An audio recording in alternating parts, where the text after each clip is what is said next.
Hello and welcome in everyone to the grand finals of the season 23 tournament. Between Strength Power DX and Spork. Joining us for commentary today is 1V and Wise Old Man. How are you two doing today? Yeah, I'm doing fine, thank you. How about Wumbi? You there? I I guess Wumbi's AFK for now, but we're here. Yeah, oh okay, looks like he's having some mic technical difficulties. But also, as well, Union, I believe, will be joining at some point.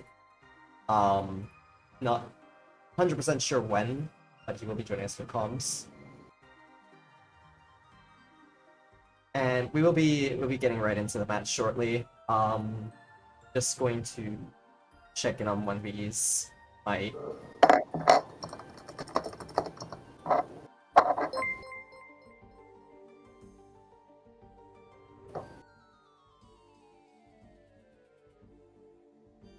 So, Ink, how long has the tournament been going on now? 3 weeks? So that's a great question. Well, look, first of all, let's check when qualifiers start. Qualifiers started about a month ago. The main tournament itself has been going on for 3 weeks. Granted, we've had about a week of downtime between the previous match and the finals. So 2 months in total, right? Sorry? 2 months in total, right? Then No. No. It's been a month total. Okay. But 3 weeks for the main like 16 players. It's just that there had been like some downtime between the semis and the finals of a week, so that's sort of delayed it. But other than that, like it's been. It is what it is because that's what usually takes to do a 60G tournament, right? It's part like of the not 60 second. It's part of the format, right? That's like I'm in trouble. Yeah, I mean, we had a pretty lengthy group stage. The playoffs actually so the group stage took about 2 weeks. The playoffs have taken.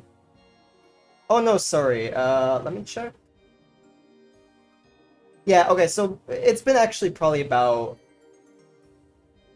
a week, a month and a week since the first qualifier. But yeah, playoffs have been for 2 weeks now. Group stage has been for 2 weeks. Oh, there we go. 1V, we can hear you a bit better. Oh, hey, what's up, guys? There we go. I don't know what happened. Yeah, One Piece back, guys. But welcome back.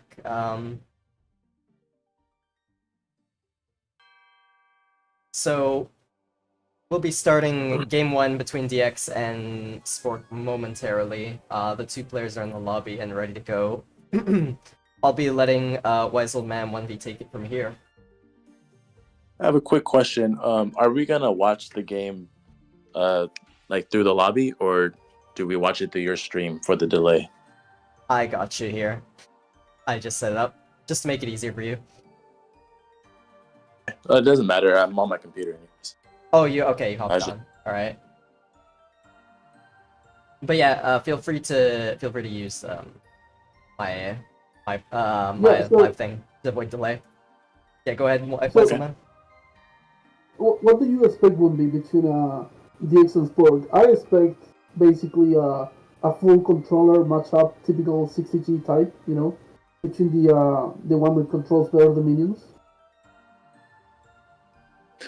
Yeah, I don't know. On this map, I know like aggro spells, kind of like DK, are pretty strong. I've seen Spork run the semi stone mix with the level 3s. I don't know. It could go either way. I think this map is very like it allows for mind games to happen because a lot of type of book types could work on it. Yeah, I totally agree. Absolutely. Wise Old Man, you're people saying your mic is a little bit messed up. I'm not sure if it's like, Hello? yeah. Oh, yeah. I don't even have a microphone connected. How am I speaking? Wait. Oh, okay. Jesus. All right. 1 second. That's so weird. That's really, really weird. Like, I literally don't have it connected. I wonder where my voice is coming from. Yeah, that okay. Wow. If you don't even have a mic connected, I'm not sure how. But yeah, we'll fix the mic issues in a second. In the meantime, I suppose I'll mention, the paths that these players took to the finals. So DX and Spork both came through the first qualifier. Spork actually beat DX and got the first seed within the first qualifier. So DX was in a group match in the semis. Sorry. What I mean by that is DX's seeding for the groups was that of a semifinals player seed, which means it was lower. So in theory, it would have been he would have gotten a harder group, which somewhat he did.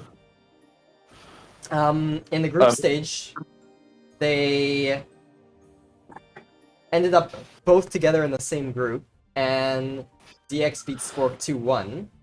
And then DX won the group, Spork got second. That group also had Union and Siggy in it. And then finally in the bracket stage, DX beat Oa and Nev to get to the finals, and Spork beat Salem and Machine to get to the finals. So now that's where we are at the moment. So far in this tournament, how many times have DX and Spork played each other? Twice, if you count qualifiers. So like a total of what, 6 games? Oh no. Total of 4 games. And Spork won 1. No. Spork's won 2 of them. DX has won 2. If we're talking about raw games, if we're talking about the series, then they're 1-1. Excuse me, my microphone's good? Yes? Yes, it's Yeah, much better. I can hear. Okay, nice.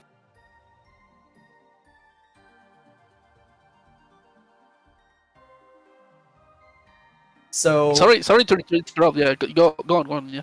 So, a few people are asking, who just came in, what the format's gonna be. It's gonna be a best of 3, between these two. We normally do best of 5 for finals, but because it's a 60s tournament and the games are much longer, we are putting it as best of 3 to not make this, sitting here for 7 hours, 8 hours. So, we'll be starting momentarily. I'm going to inform the players that we are all set. Okay. So And I yeah, know DX has. And yeah, also to clarify, this is 60 seconds, all games are on the Wasteland map, as has been throughout the whole tournament. I know I've seen DX run some pretty standard generic books. So I would say Spork kind of has the like the element of surprise. 'Cause I've seen him run a multitude of books so far. Sorry, could you... I think I've only seen DX run DK books on this map. I could be wrong though. Oh, game 1 is now underway, ladies and gentlemen. I will defer it to you two commentary. Here we go.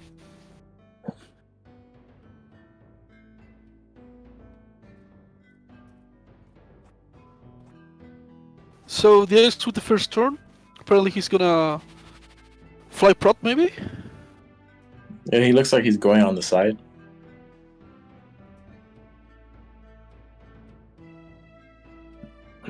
Let me see. Do they have any level 3s? Okay, so Spork's going with the stone mix. Okay, so the X fly prot hide. First turn, interesting. He's taking advantage of the fact that Spork won't be able to reach him there. I doubt he has flight. The Spork's book is kind of aggro, so I'm wondering if he's gonna pebble down here to close the space.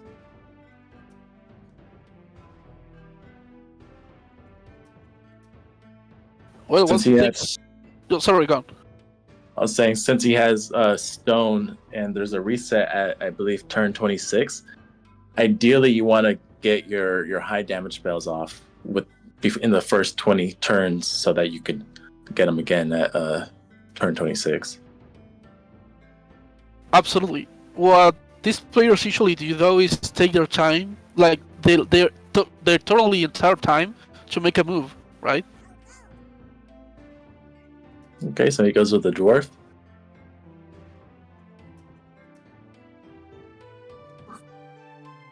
What would you do here if you were in DX's position?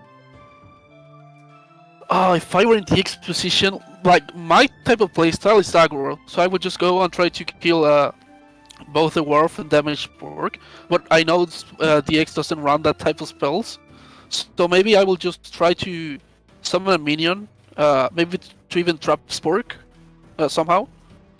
Hey, is he able to ice shield it? Because I'm not sure if ice shield is available this early of the turns, but if he is, he could blast from the past the miner down, ice shield, and then shock bomb both of them. Yeah, it is available. It's on turn 2, and this is the second turn of DX. Yeah. Yeah, that would actually be pretty good if he did that. Storm Shield. Okay, interesting.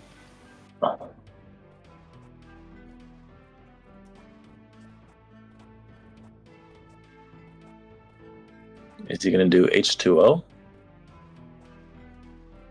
If he does H2O, he could possibly drop down onto the miner.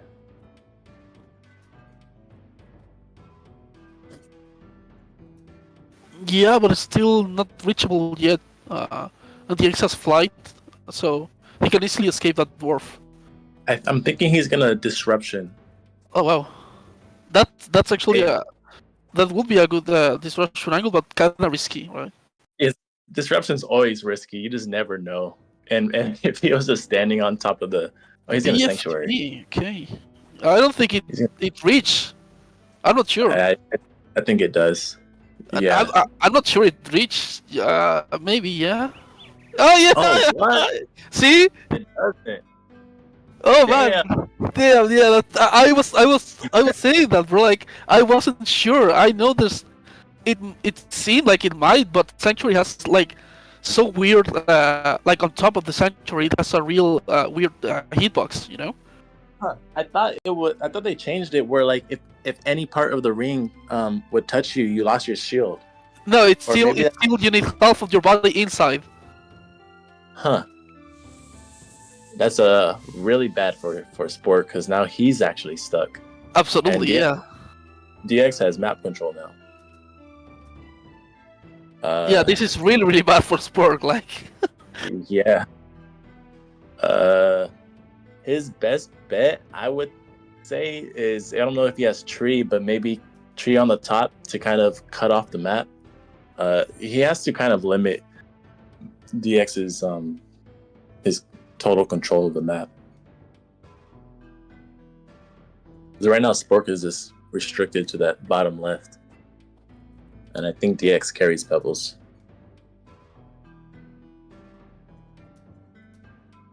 Yeah, see, if I were Spork at this moment, I will just try to stall now to go for the tier 3 reset on turn 26 maybe, and then try to go on Sanctuary again on DX at some point, but...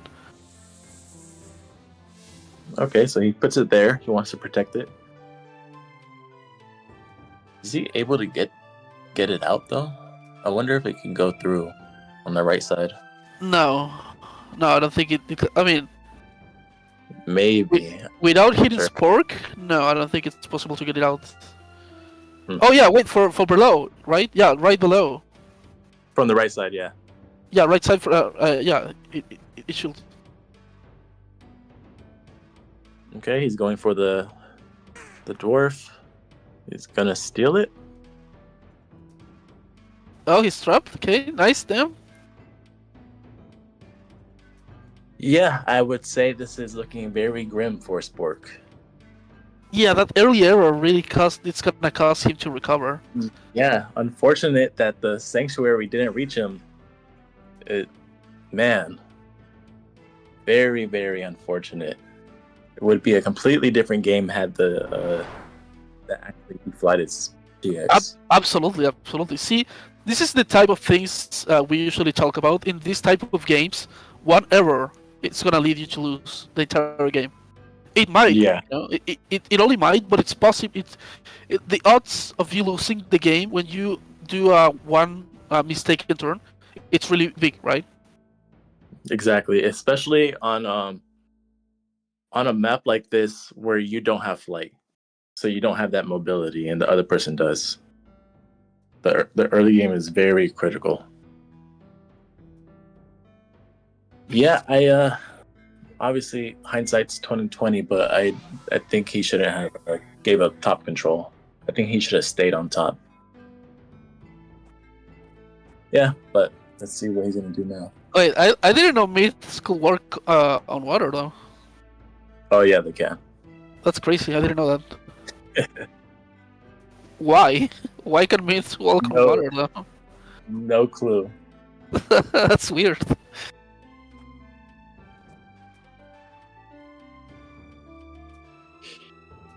I'm guessing he's gonna just summon a Pegasus to complete his map control here. I know DX likes to get early DKs out. I think it's ready next turn. Oh, Boar. Okay, that's actually pretty good. So we have the X with the entire control of the top upper map, right, and the control of the minions. Yeah, Yeah, go on. this is because the boars are really good at like giving you top control, especially because they don't end your turn. And then he has a myth with boars. This is this is looking over, honestly. It might, like, all it takes is the X to make one mistake in this game to Spork able to recover, I think. Maybe not because of the minion control that he's in right now, but one thing I remember is that if I remember correctly, the X doesn't carry pebbles when he has Boar, because he basically usually uses pebble to dig, so Boar does that for him, right? Yeah, exactly. But the thing is, even if DX makes a mistake, Spork doesn't have a way to capitalize on it. He's stuck on the bottom side of the map. He can't teleport up because he's just gonna be at DX's mercy. Yeah, he's gonna have to play very defensive here. Yeah, I don't know. I haven't seen Spork play this book. I've been kind of away this time, but it's a strange choice for me at least. I would expect Spork to play his normal book, right? Yeah. So the this book requires you to be up close and personal with your opponent, and you will normally win because of all your tanky spells and like Rock Golem and Sanctuary and Disruption. But since he's on the side, I don't see how he's gonna. He needs that mobility. I don't see how he's gonna challenge top control. Hey, what's up, Union? Yo, what's up, Union? Going on, fellas. Nothing, just watching this game, and it's looking pretty bad for Spork. Like we're wondering with 1B, how can Spork recover from here, right? I don't know if he has any flying minions, but he definitely needs to get some mobility. Right now with these boars, they're just kind of dig right to him. Yeah, he's in a pretty bad spot. I just started watching a little earlier, but so Spork is running a flightless Meteor and Fisher mix book. It's pretty aggro. The problem is, as you guys see, he doesn't really have much mobility on the sides, and so it looked like that sync really did mess him up a lot. And I feel like that's kind of what DX is baiting, right? He wanted Spork to come to the side, so that he could kind of trap him and then take advantage. But now he's in a pretty bad position, so you know he's got to deal with 3 minions, 2 of them that can dig, 1 has a shock shield. I think the way to turn this around is you have to start getting rid of those minions. Because at this moment, he is kind of untouchable if he gets rid of those minions. I think Wise Old Man said, like, DX probably doesn't have any pebbles, just the boars. So if you're able to, like, capitalize on getting rid of those minions quickly, there's a chance that he could still turn it around. Now, how to get back to a better position, it would probably be using the holes that the minions are making to kind of make his way back, or teleporting to a spot that, you know, DX isn't able to, let's say, summon a DK or something like that. Yep. So this book that DX has is actually so far from what I've seen, it's very similar to what I used to run in 60 Grassy, where I would have Dwarf and Boars, because at the time Boars offered really good early control of the map. Oh, it's got the tower maybe. It's got the tower Spork with Myth. Oh, the FTP. Okay, no. Okay, and then he's gonna move all his minions. He's gonna ladder them. Wait, didn't I think he's gonna shock shield him, shock bomb him off. wasn't DX able to detower him with the myth hit there instead of FTP? Yeah, but he wants to get the myth damage on Spork because that's Okay. 30. Oh yeah, true. Damn, that's Yeah, I didn't even realize the tower HP. I mean, that's really unfortunate. So, like, at this point, DX has all the momentum. If I was him, I would just shock bomb sync that, take the damage, Actually, play off where his tellies. I don't think shock bombing him off the map. Yeah, see, I don't think that's the best move, honestly, because Spork could just telly away, and then all of DX's minions are stuck over here. I mean, he could ladder them, obviously, because he has that spirit. But Yeah, I mean, he could either ladder or he could just get rid of them and resummon, right? Like, I personally, I mean, this is a personal preference. I would have gone for the damage, because Spork can regain that HP fairly quickly. I mean, he's Absolutely. only down 60. With Shock Bomb, it just adds a little bit more pressure, you know, to Spork if you're able to close in more on him. But yeah, as you see now, he's just laddering everything back up. it's interesting if that he was gonna. Oh, sorry, go on. I'm sorry. Real quick, it's interesting that he chose to ladder the myth. I would have actually laddered one of the boars, because you only have time to get one minion up, and if you get one of the boars up, you can start digging while you use your other turns to get the rest of your minions. But go ahead, old man. Yeah, I was gonna say Sorry. that if DX plan was still gonna sync Spork, I agree with Union Taper here. I will have went for the shock bomb instead of the drain because you're already sinking your opponent, right? And he doesn't have a quick way to recover that HP. We know that Spork in this book doesn't carry 3, right? Probably not. I don't think he Or has any enough, other draining food, right? I think I saw the golem, but he already used it. Oh, he did. Yeah, he treated the spirit.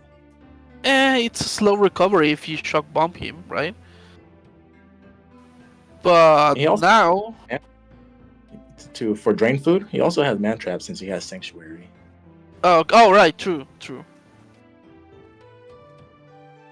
Yeah, see, DX should have laddered the boar up first. I think that would have been the most efficient with his time.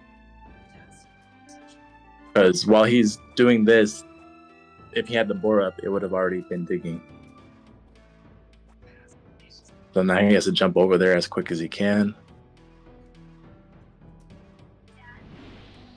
Okay.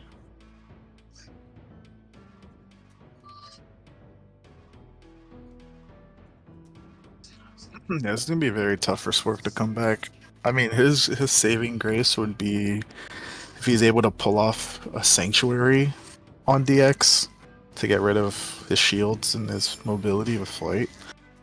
Um, but he also needs to have like a golem out or some type of minion that can assist him because even if he does just sank, he's still kind of a sitting duck, right? Like DX still has his minions. We're not sure what other spells he has, but I mean, even a shock bomb could de-tower him, and now he sporks out of a tower.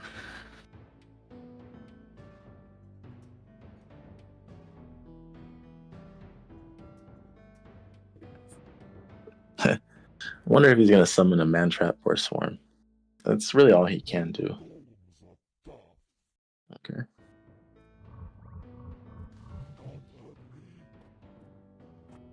Yeah, no, I like the golem play. It's a little more safe, a little more defensive.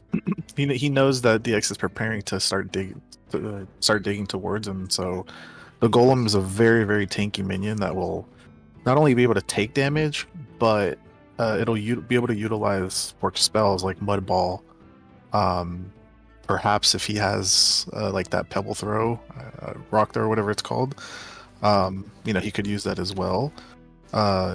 If there's an opening that's created, the golem can just block it while he tries to create space in the back and, eventually summon a man trap. But that golem can be very scary if you're not careful. I know the caveat with DX's book is his book relies on these boars. If Spork is able to whittle these boars away and kill them, DX has to spend the time to summon them again. And it's going to take 2 turns to get 2 boars out. Yeah, and this kind of goes back to where, the play where he was on the side. I definitely would have focused on getting rid of those boars. I think he had an opportunity to maybe punch one with the golem. Yeah, do something to get rid of them. Granted, DX can always summon more, but they're still on a cooldown, and so he'd be able to have maybe a couple more turns of setting up.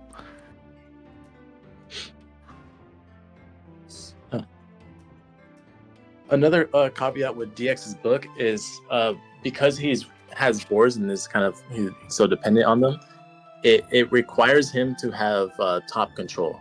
So if Spork had stayed on the top without ever going to the side, DX would have to contend the top eventually with the boars because they just don't dig that well from the bottom. I wonder if in the turn 26 or turn 25, when the Riddle starts coming up, I wonder if that might help Spork if he starts using his tier 3 spells. It might. DX is in flight. I don't think so. Meteor won't really. Yeah, I mean Fisher right now is pretty useless. Meteor could help depending on the situation or what he's casting it on. Like I said, it's gonna come down to if he can get a Sank off, and if he can get a Sank off on DX before turn 26 to capitalize on the Meteor Fisher. But I really don't see Spork being able to change tides here unless he can Sank DX. Okay, he gets a swarm out.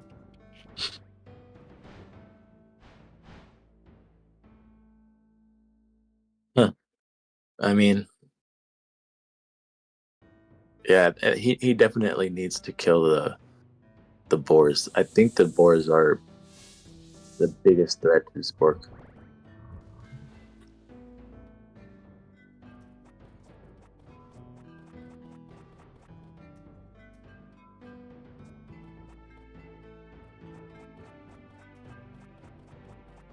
If Spork had snare, actually, that would be fucking perfect right here. Snares work perfectly against boars.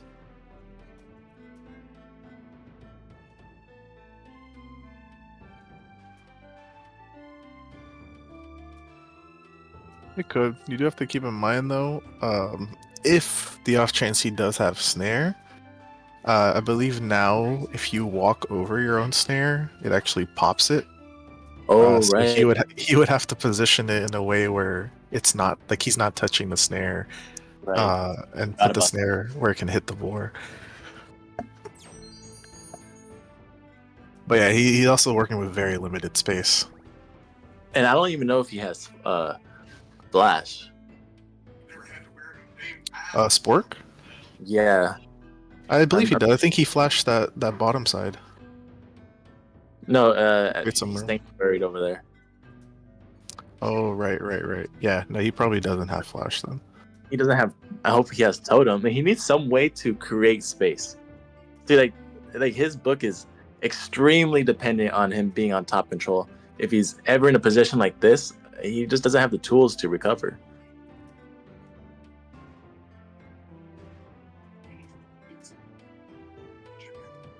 Is he gonna punch it? I don't know if that'll reach even with the extend punch. I think it would, but I'm wrong. I thought the sanctuary would reach him on turn 2. I think he might go for it. Oh, it does. I mean, it's good he was able to get rid of one.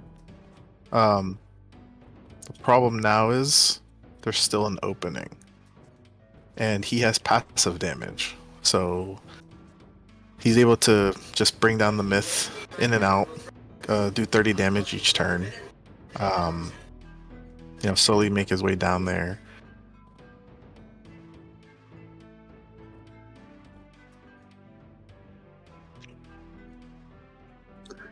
Yeah, summoning this golem here was pretty good. It's gonna absorb a lot of the damage.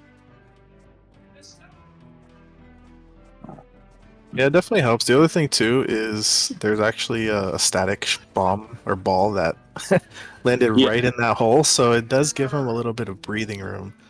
Yeah, or DX could just drop SBs down there. Right.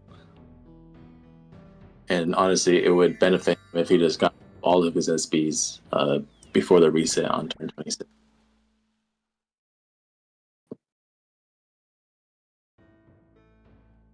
Yeah, so you can see now how DX is positioning himself a lot higher. Because this is still Spork is still able to get out of this hole.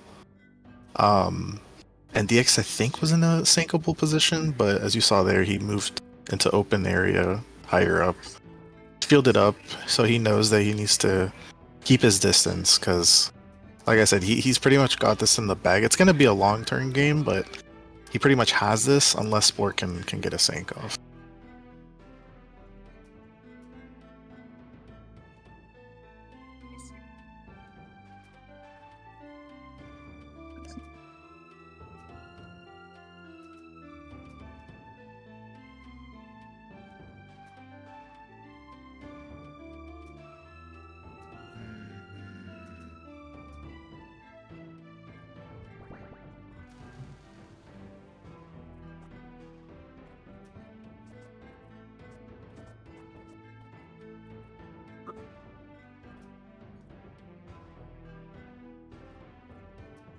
Yeah, so again, can we like all agree that all of this is happening because Spork failed at Sanctuary? Yeah, no doubt. Yeah, definitely. That's crazy. I wonder if, because I think he could have got the sanctuary off. I think he blasted from the past in the wrong direction. I mean, that was just like a pixel off. I don't know. What do you think, Nev? If you're listening, do you think he was able to pull that off if he did it a little bit more accurate?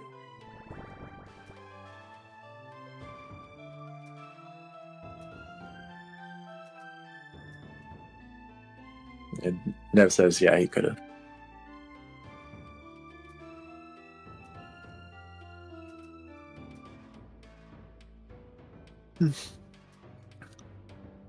I'm curious if Spork has Vine Bridge on him. I can't remember if he brought it last time when I faced off against him. But if he does, that's going to be huge because it'll allow him to close the distance on DX and get the Sanctuary off. I wonder if he does though, because if he did, I feel like he could have used that on turn 2 and then definitely get the Sanctuary off. You know, I don't think he would have missed it had he had Vine Bridge. I mean, it could 'Cause he also could- be that he just didn't want to reveal it and thinking that, just with the positioning, he was able to get it off. Maybe. Which would allow for, like a smarter play later on to reveal Vine Bridge and then use the Sanctuary again. Well, Vine Bridge is a very like early game strong spell. It's the best in the early game because it allows you to seize initiative. To not use it in the early game is, I don't know, I think a bit of a misplay if he does actually have it.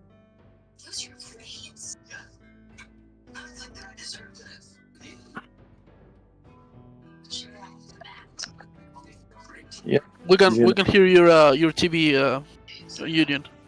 Oh, sorry. My wife's behind me watching.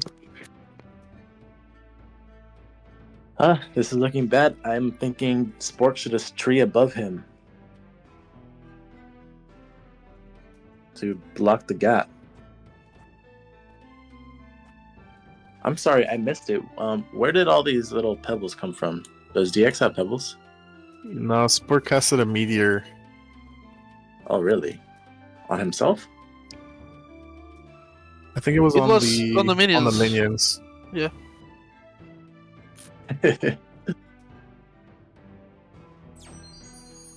Yeah.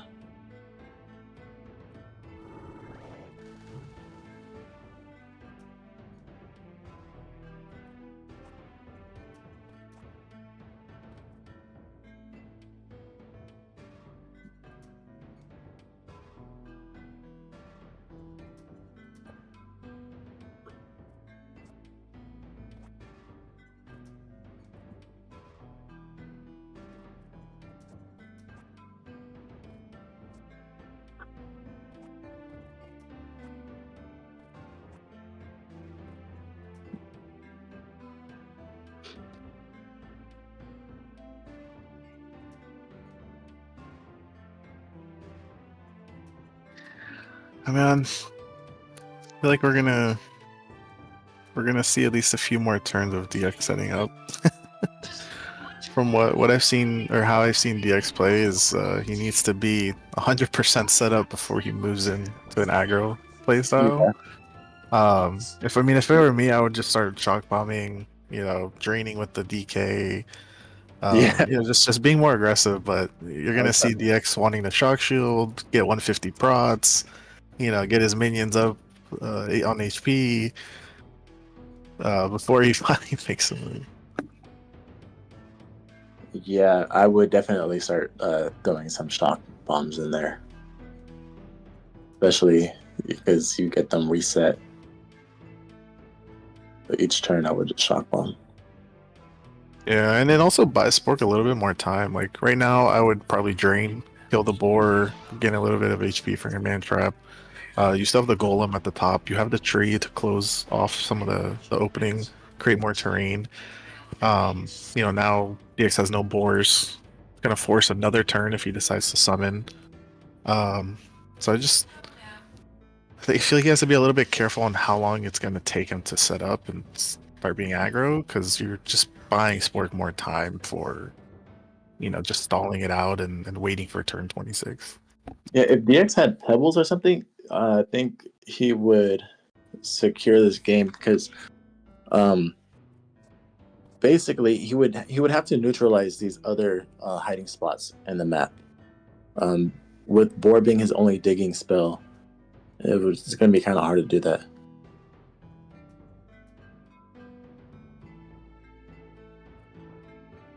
Because even if he gets the DK down there, Spork just teleports to the middle, and then DX is basically at square one again.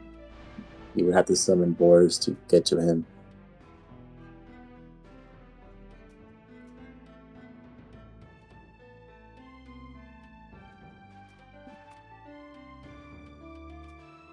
So yeah, I don't think Spork is out of it.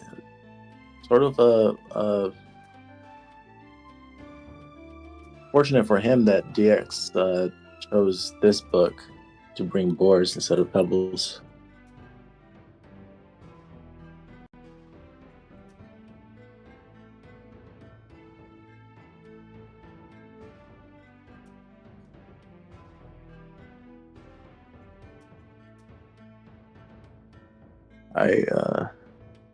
I wonder if a mud would reach that DK from the golem.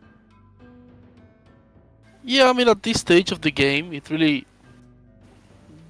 I don't know. I feel like it doesn't matter what Spork can do. Because just. I mean, what can he do, right? Yeah, I mean, if he mudded the DK, he buys himself another turn, which I mean, I guess he could use. I mean, if he had a plan or a winning condition, but I don't think he has one. That's the problem, right? He's not relying in one spell for a win condition, or in one like technique. Like, what can he do? Meteor DX till the ends of the times? Well, his game plan is basically he needs to Sanctuary DX, and then he has a lot of hard hitting spells that he's just gonna. Oh, no.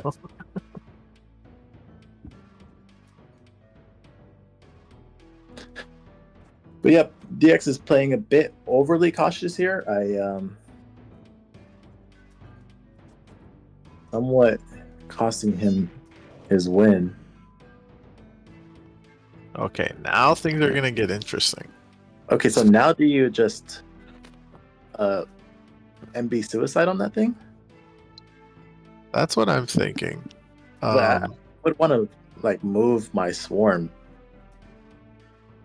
I'm not sure how big the AOE is of that.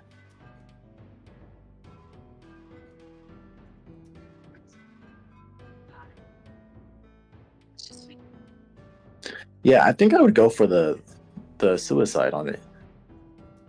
Because what it does, like 80 damage, I think.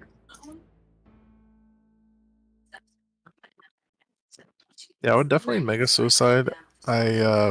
I probably would move the swarm away because it could die to the myth.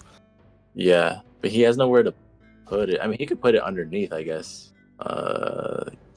Actually.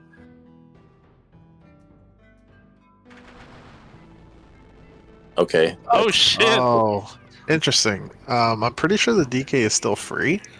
Yeah. So yeah, that's funny. I don't know if that was the best move. Definitely an interesting move. But, I It's mean- gonna create a lot of open space as well. Yeah, he gets it back, so it's not like he wasted it, but I'm just it kind of exposes him.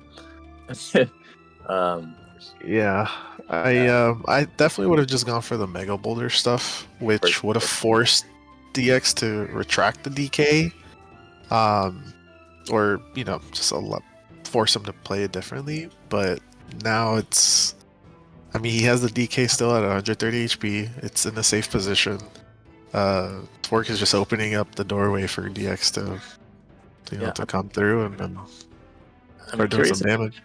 if DX even has Pegasus, because you really it's not like a essential on this map. Because if you have these little minions, you're able to ladder it pretty easily. Hey, And this actually might hit him too. Oh, shit! Yeah. hey. Okay, now there's no way that he can do something, right? Yep. Horrible. Yeah. The only scenario I see here, and I don't even know if it's even possible, but wow.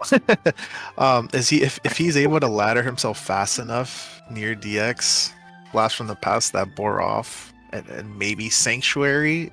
I don't know if I don't think it would reach. But that might be his best bet. Oh, he's trying to.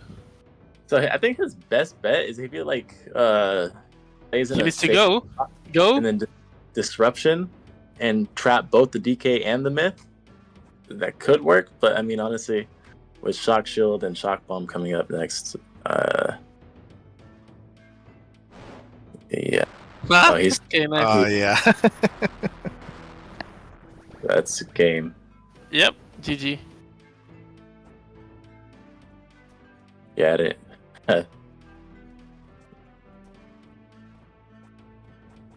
Just end it, DX. Just end it. Be funny if that clock work bomb. Lost in book selection, says Nev. Yeah, I kind of agree. I don't know what the fuck the Spork is doing with his book No, selection. I don't fully agree with that, honestly. I don't. Because if he was able to get the Sank off and just play his book a little differently, he definitely could have had DX in a much worse position. Right, that's 1-0 for DX. Yeah, and with being flightless, you kind of need like something like Monarchs. They kind of give you that mobility that a flightless book desperately needs. Oh, that's right. Yeah, playing Monarchs in CST is really good. Well, I'm interested to see what they decide to go with on their second matchup. So I know Spork loves to use that Meteor Mix book. And I've seen DX use the Boar book. I've seen him use generic DK with Ice Shield and Pebbles. I've seen him use a Frost Rush book with Comet. I would assume DX will stay and play with the strength of just generic Shock Shield as he did last game. I think I might see Spork change it up and go generic this time. I'm not sure if he's going to play the same book. He kind of fell for the typical trap when you're flight and you're going against flightless. You go on the side of the map because that's where you're going to set up, and you're hoping that they chase you. And when they chase you, you just go back up to the top, and they're stuck there on the side. And Sport kind of played right into that. That's why I was suspecting he was going to pebble down instead of actually going down there. Alright, here we go. Game is on. Okay. Yep, called it. So it looks like he's going generic versus generic. The question is, what are those small nuance spell like changes that they brought that it would make the difference, right? Like, is it Boar against Boar? Is it Pebbles against Boar? Is it Ice Shield? I'm sure we'll find out. It's the generic meta, baby. I think DX might take out Boar. But Yeah. I think Pebbles would be a bit stronger. Well, what it's going to come down to is who can gain a little bit of control at the top and who's able to summon DK first. Yeah, actually, I thought it was going to go like this. I saw a generic versus generic matchup between these two, and they normally start off with Shock Shield versus Shock Shield. The thing is, you don't want to be the first to cast Protection Shield, because the other person will chip you first. Yeah, and so this is going to show us what kind of book he has. If he throws a Mud, then we know he probably has a Mega DK book without Pebbles or Ice Shield. If he summons something to block him... He's Shock Bomb, okay. He's just rushing. He's rushing. Okay. That's pretty good. Maybe he's using the book that I sent to him. That's funny. He gets treed right here, though. He gets treed. I told Spork, hey, use this book. DX will never see it coming for you to just rush him off. And then he has to kind of teleport out of this. But it's just like where, right? Because you could get flashed off. Okay, so flashes, he'll just get double drained, which kind of counteracts the rush play. Here, just like Sense of Time yourself out. That will be my play. And he still gets a double drain with that, though. Yeah, but he's gonna lose tempo and damage against Sense of Time. Yeah. The thing with this map is very flashable, really. Like Yeah. they were standing in the only spot that they can't just get sunk with a shock shield, nudge, and flash.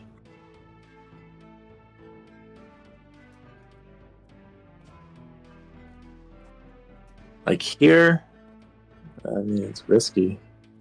Yeah, so he has to be careful what he kind of does now. He's probably gonna end up towering, or end up summoning a minion like a Pegasus. But I would probably combine that with like an ice shield. If he has it, if he has ice shield, just trap him, tele away, or yeah. I don't think Pegasus is up yet. He's gonna summon a swarm on the right hand side. Oh, he's gonna get out of it. But Spork can just get out of that now too.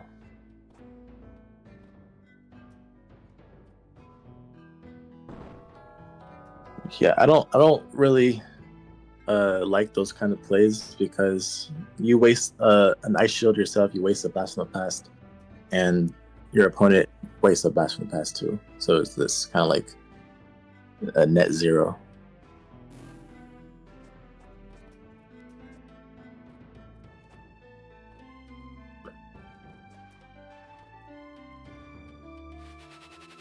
Yeah, I was gonna say I think this is the turn to protection shield. Oh yeah, that would be great actually. Okay, he keeps his shock shield so DX can't get the first chip on him. And he's free to go to the side because DX already wasted his tree. So he won't get treed in. Yeah, the problem with this is he's actually still sinkable here. Mm-hmm. But DX doesn't go for risky stuff. Like if you just hit him with like a shock shield in the perfect spot, he does get sunk. But DX is not a risk taker. Yeah, he can play it safe.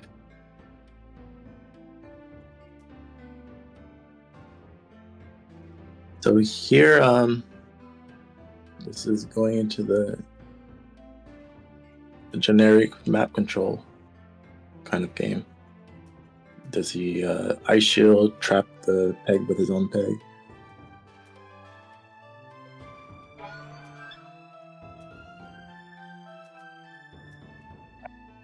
I would probably just go back to the side and summon my own Pegasus. If he tries to summon a Peggy here, he's just opening himself up to like a triple drain. That's true. But I'm not sure how much. Yeah, I guess that would be good because he is pretty low on HP. Okay, he's overthinking. Overthinking or listening to comps. Because I definitely felt like that's what he wanted to do. He wanted to go for the trap with himself in the Pegasus. But like I said, it's going to open up to a triple drain, which will counteract the rush play he made earlier.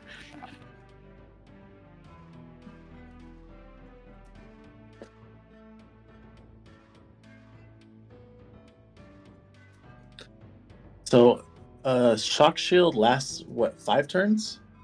So it after the next turn it goes away.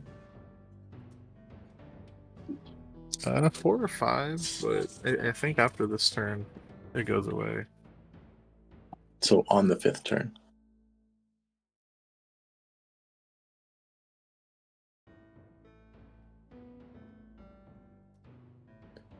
He's gonna summon a swarm here.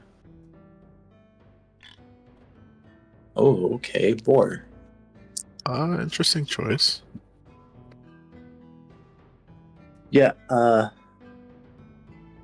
trying to think what I would do. I mean, obviously, shock bombing, kind of like in the middle, would comes to mind. Kill the boar, and maybe he's gonna go for it. He's gonna block it and then shock shield both of them, or shock bomb both of them. Oh, come on, dude, Spork, you gotta go quicker. Yep, perfect.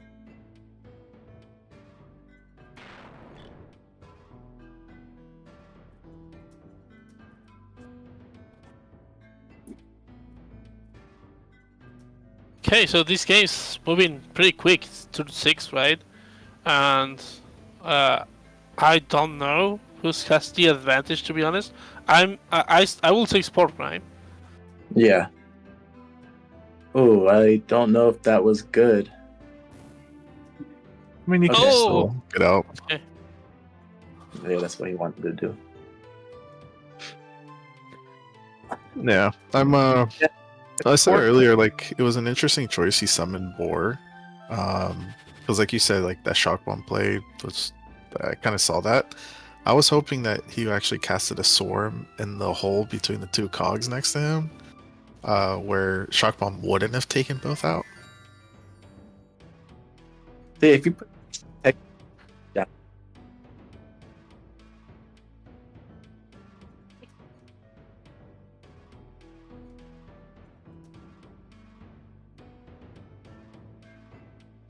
Okay. Okay. We'll just commentate then.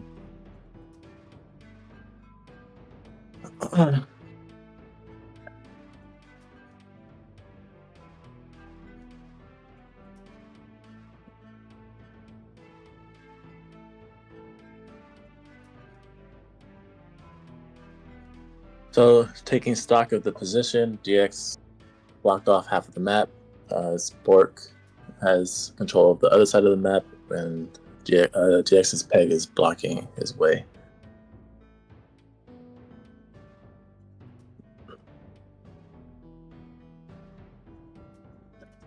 There's a few different ways to play this. I mean, he can go aggro, which is exactly what he decides to do, or play more passively. I give Spork the advantage right now. But considering they're both flight prodded, and there's like the Peggy blocking, like there's terrain there that creates a small opening that can be closed with like a tree or a peg. It still gives them like he has a small edge in HP, but this can really go in either direction. It's gonna allow them both to set up, and it's gonna come down to who can get the chip damage first, right? Swarm and Chalk Shield. Who can get the DK summon off first. And it's just going to be a constant trap game until we start seeing the Armageddon come into play. With the myth, and actually, I don't know if he has the myth. I think he just has Boar and DK. I think that myth was Sporks that he stole. Okay, so he flashes it open.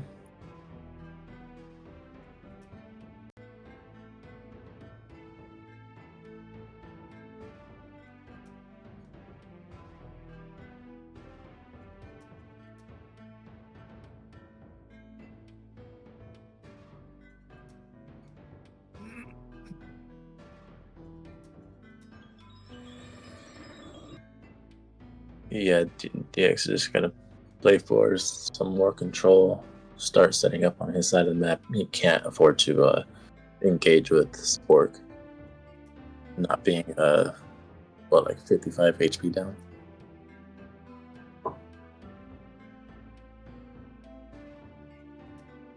Yeah, he's just going to try to continue to keep his distance while he continues to set up. Whether that be Shock Shield, whether it be a Swarm. I can tell Spork wants to be a little more aggressive. For sure. But he needs to be careful on how aggressive he's going. You know, he should think about maybe setting himself up. Because as you see here, I mean, DX was able to get his DK out first, right? And he can't do much with it, but it does give him a little bit of an advantage because there's no way Spork is able to get to the DK. There's no way he could trap it. There's no way he can kill it. So if he makes a mistake or he has a misplay on his positioning, you know, DX can capitalize with the DK and just do a massive amount of damage. So DX does have a way to get over to Spork, so he does have to be very careful with what he does here. He has a way to get the DK over to him.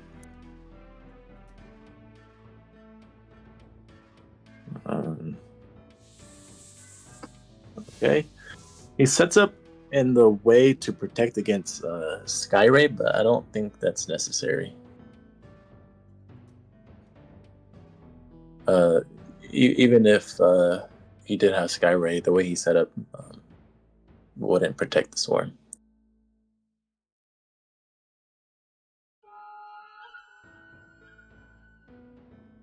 Okay, it seems like DX is building up some drain food for him. Some more controls so he can block off the map, and because he's gonna have to basically queue so he could drain.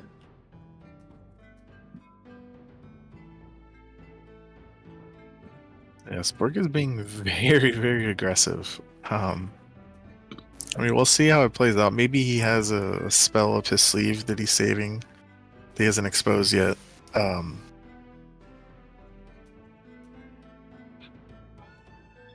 Yeah, I'm telling you, man. Spork using the book that I sent him, and I said, "Go rush DX. He won't ever see it coming, bro." It's just kind of like a mental battle when you have your opponent Yeah. deficit. You want to kind of close in on him and finish the game, but in 60s you do have to pay respect to like the control of the map. Interesting tree. I think DX Okay. is still free.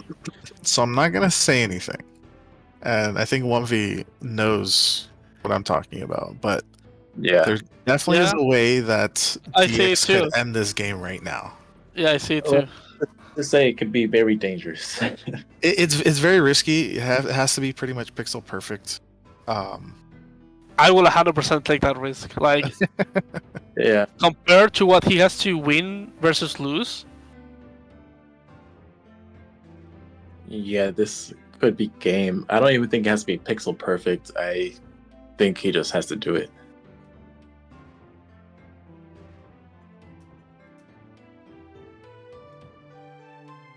I don't think he's going for it. He's not even doesn't have enough time at this point. But Wow, that's wild. wow, Yeah. Wow, close. I'm one. I'm still not gonna say anything. But I think we're all thinking the same thing. Yeah. That could have been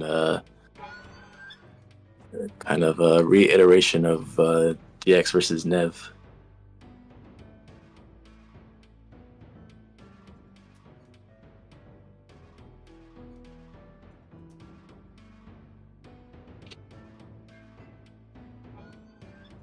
Okay. That's pretty good.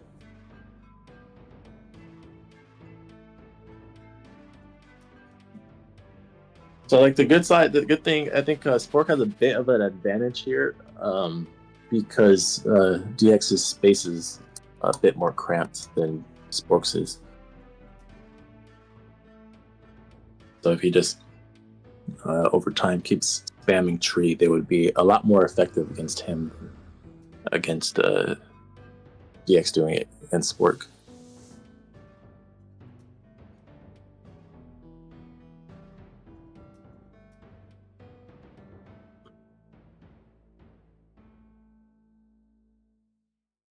I think oh,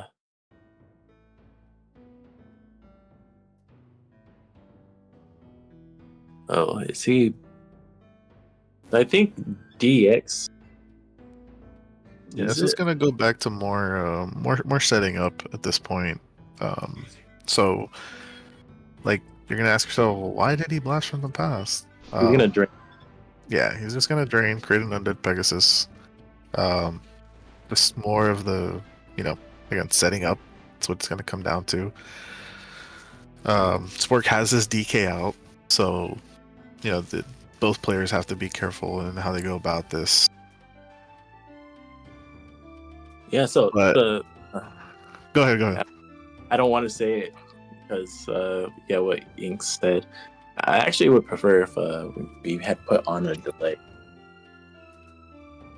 but it is what it is. Let's see what he's gonna do.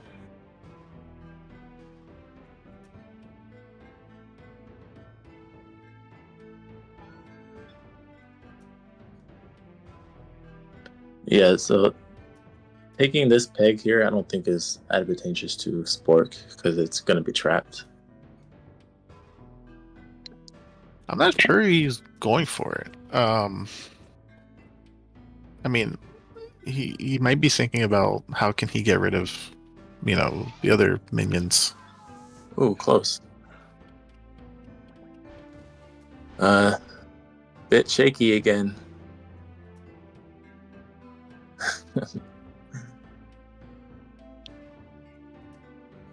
That was actually a really good lob, though.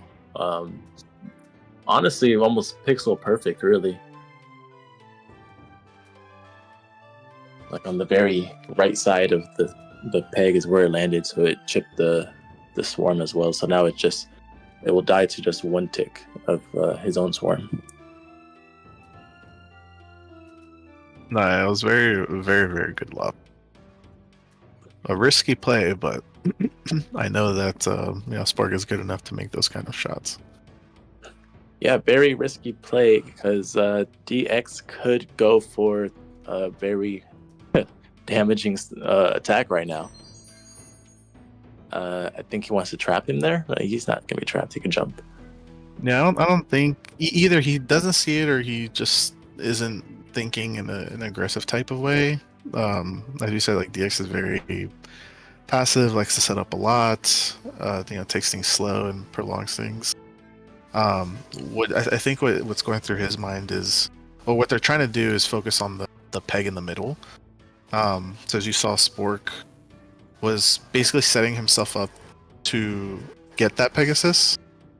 And DX is basically not allowing that by putting that tree there and blocking the swarm from entering. The funny part, yeah, the funny part is like Spork still could have taken the peg, but he just messed it up by putting it. So the thing with if Spork actually wanted the peg, he could have used the blast from the past and taken it.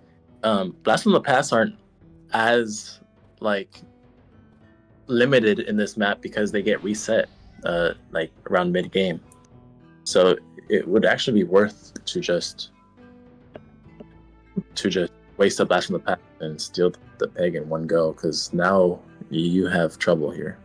Yeah, I definitely agree, and that's something I probably would have just done. But I think you have to keep in mind that their mindset is usually, not wasting blast from the past, and I think he wanted to just tick the Pegasus with his swarm on a second turn rather than going for it right away.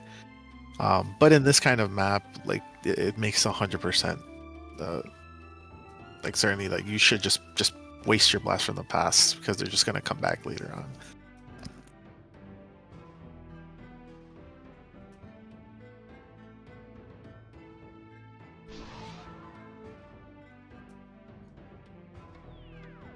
Okay, that's what I thought he was gonna do. So now he just flashes, and he has a undead peg. I think Spork has to kill it here. Honestly, it's gonna be very problematic.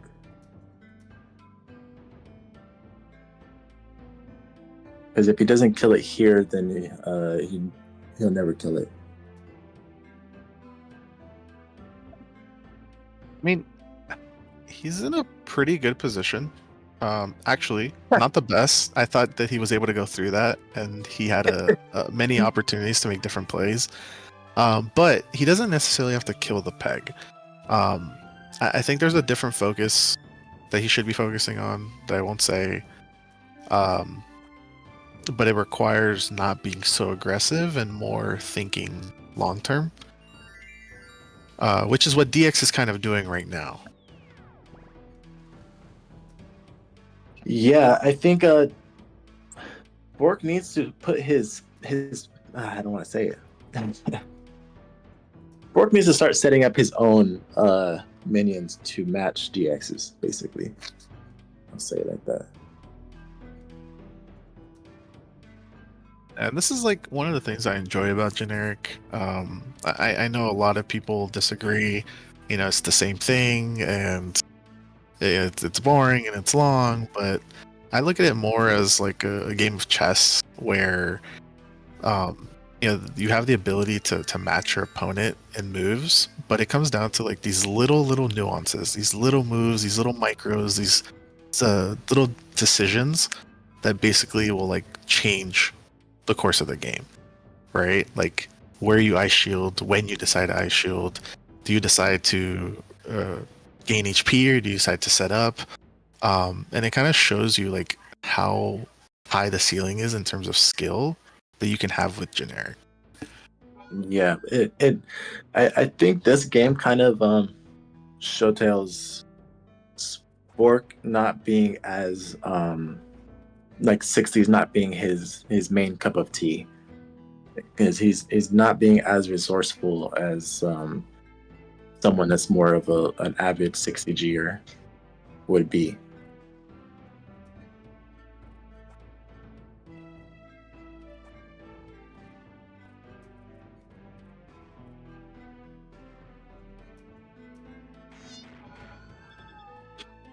Okay, so he's gonna give up his DK. Okay. So, yeah. Gonna trade, I guess, because he kills it with shock bomb and shock shield. I mean, he would lose tempo, but like I said, there was no need to kill the peg right away. The peg was trapped, and the peg's HP is capped, I believe, at 125, which is more than enough to die in the long term. But this kind of gives DX a bit of an advantage here, as if he's able to set this up correctly. A little bit. I don't know. I would say this is gonna like be equalizing right here. The equalizing component is that Spork has his shock shield up, so he could go ahead and kill DX's DK here, but he does have that tempo with the shock shield.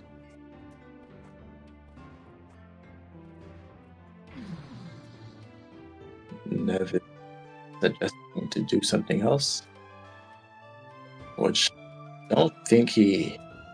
I mean, he would like. Let me think.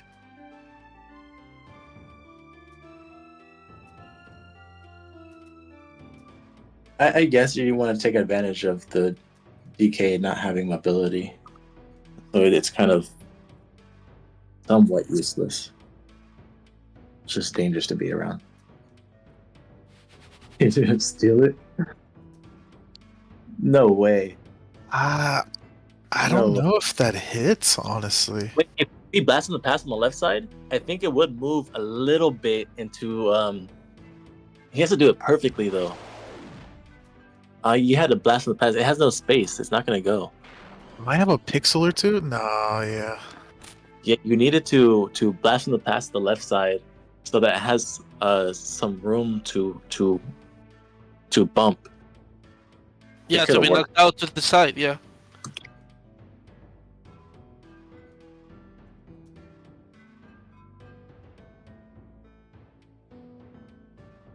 Okay. So yeah, this is where I was saying it's equalized here because Spork has that shock shield advantage, which DX is going to use right here.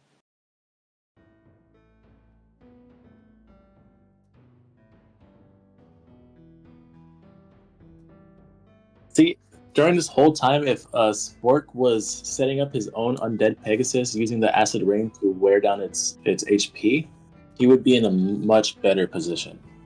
Even if this same exact situation was happening, if he had an undead peg, it would, because he could just flash it open and start creating space for his undead peg, but he does not have one.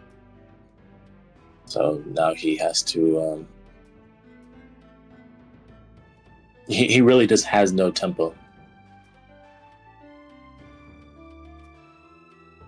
Well, I think that was a small misplay by DX. I think he was wanting to trap Spork with the ice shield. But now that he's free, he's able to Because someone get rid of the swarm. He still has his two other minions, and DX is trapped, so it's gonna force him to like waste a blast from the past. So pretty big misplay by DX here, which gives Spork an advantage. Yeah. Sure. I'm not sure. I haven't been counting Blast from the Past, but see the Acid Rain right there? Spork really needs to take advantage of it. That's what I was referring to when I said Spork wasn't being as resourceful as he could. As other avid 60Gers definitely take advantage of the armor to get undead pegs faster. Yeah, I'm a little surprised he was able to get through that. I thought that was enough to block him in, but he was able to escape and then utilize the shock shield to get rid of the swarm. Wait, did he use a Blast from the Past to get out, or he just squeezed No, he was just able to get out. it doesn't look like you would be able to fit in that little triangle shape. Does that trap him? I think a little bit more down left would have done it. I think it works. I think he can get out through the left side, the bottom left of the ice shield. Yeah, I think he can still get out. I mean, if he squeezed through that little ice shield on the bottom, he could definitely squeeze through that one. Yeah, so Jesus. this is going to give DX a lot of momentum if he plays this next move right. He needs to undead his own Pegasus, man. Like, it's just sitting there. Your swarm's not doing anything. Start chipping away at your own thing. Interesting summon. I'm not going to say what I was thinking just yet, I think but that, he definitely could have put a lot of pressure on Spork. yeah. He just has no follow-up, though, because he has no minions. You know, like, say if he did do that move, which I think I know what you're thinking, where it would have possibly killed the peg. He doesn't really have any follow-up, like if Spork were to tell you away.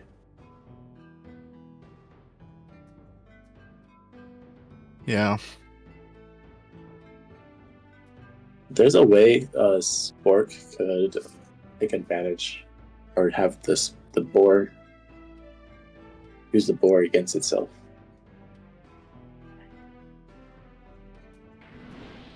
Oh, not that.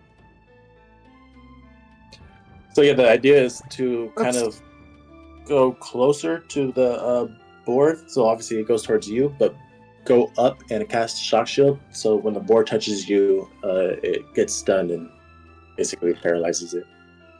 Yeah, that's what I was also thinking. So this is, I think, a sync.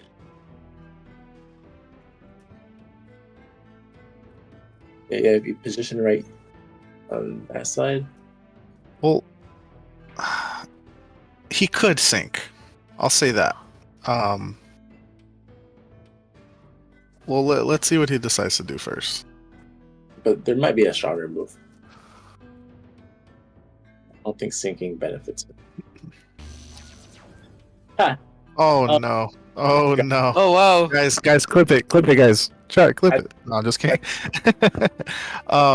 think Not- Supreme Archmage, by the way. That's a throw right there. That's a Supreme Archmage flash right there, guys. season 13, guys. Yeah, that's a pretty bad fail. That's a pretty easy flash. But what I was going to say is, I don't know if going for a sync was the best play, honestly, because let's say he does get the sync off, it allows Spork to just telly away and regain his momentum with his two minions on the left side. When you're in that position, and you can put a lot of pressure, I would just go for damage, right? You have shock bombs, do a lot of damage, and keep him close to you.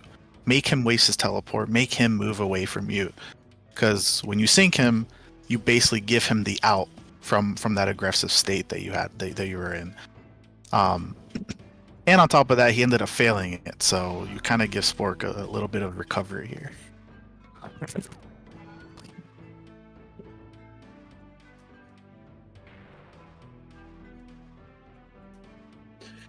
All right, let's see it. DX fucking Flash Part 2.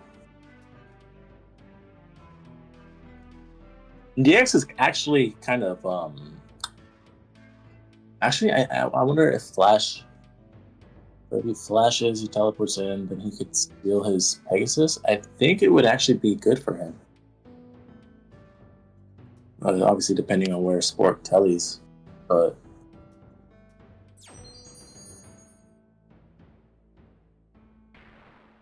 yeah, this is looking good for Spork though.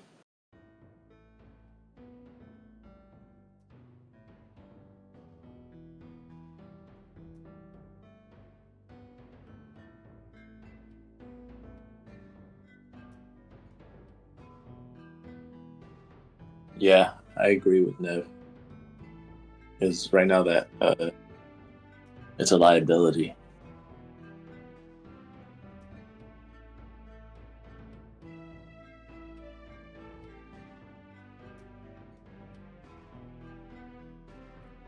Or he could like double drain and get up to 250, and then he just has like map control and health. Okay.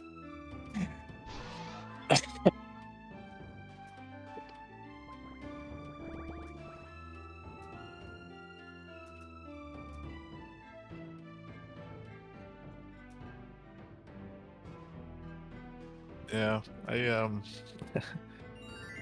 I wouldn't make any suggestions because I mean, not to say Spork isn't thinking of this stuff or anything like that, but Yeah, I it definitely makes it the way he moves. It makes it seem like, and I just don't, want to give the coaching or like the advantage to one person.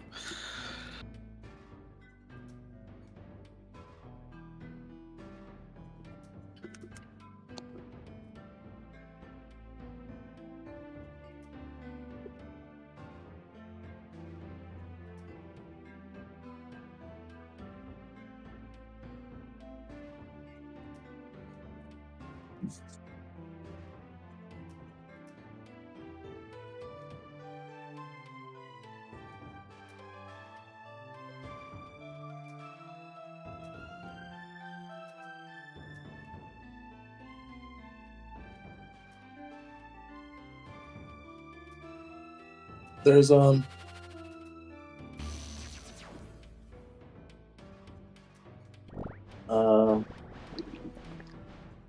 it's not horrible, but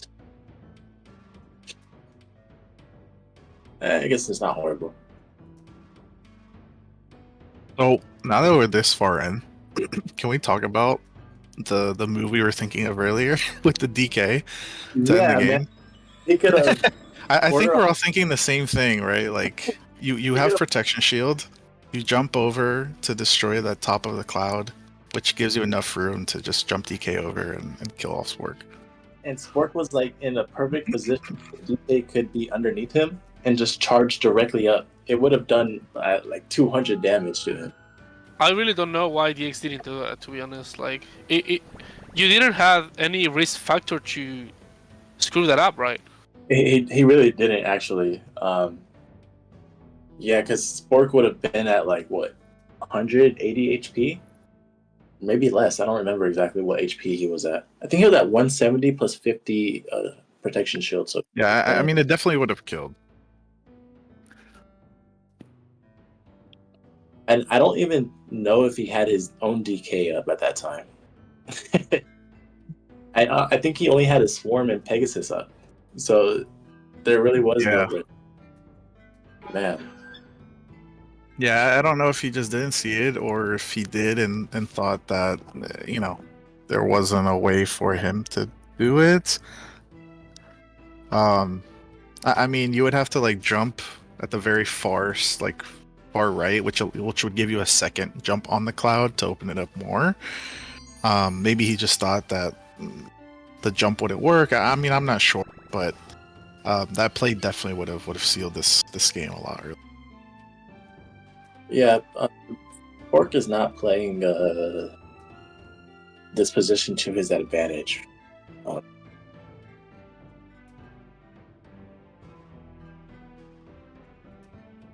I don't think treeing in the Pegasus. I'm trying to think. But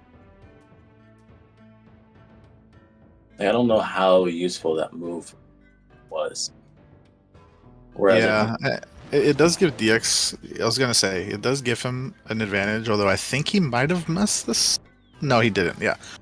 So it gives him the advantage because he was able to just shock bomb, do a lot of damage, and Spork is still trapped. But this is actually what I was hoping to see earlier, where he decided to summon a boar, where he could have just blast from the past at a hole, chucked the shock bomb in there, and kept pressure. Yeah. But this is what it's pretty much coming down to is, you've already set up a lot, and there's not much more you can do in terms of setup. It's who can cause more damage, and I'm pretty sure with DK out of the picture, shock bomb is their strongest damaging move, and DX is like taking advantage of that. So that's they each have different advantages. Because DX has no minions, his advantage is to just shock bomb Spork down. Spork's advantage is to create space for his own minions to come over here and start taking control of the map. Spork is just playing into the hands of DX, of DX's advantage. He's not using his own. Can we see what turn it is right now? Yeah, it's turn 24. 24. Yeah. So in 2 turns, we're gonna see hopefully a bit more action. You're gonna have all your spells back. DK is gonna be back. Shock bomb's gonna be at 4 again. Your blast from the past are gonna be at 4 again. So hopefully we see a little more action here. But I think DX is actually in a really good spot right now. Even with the acid rain, it's not gonna do much to him. I think right now it's just keeping his distance from Spork, not allowing him to regain through drains, and just doing damage, just consistently doing damage. Yeah, Spork, I don't want to say it, but man.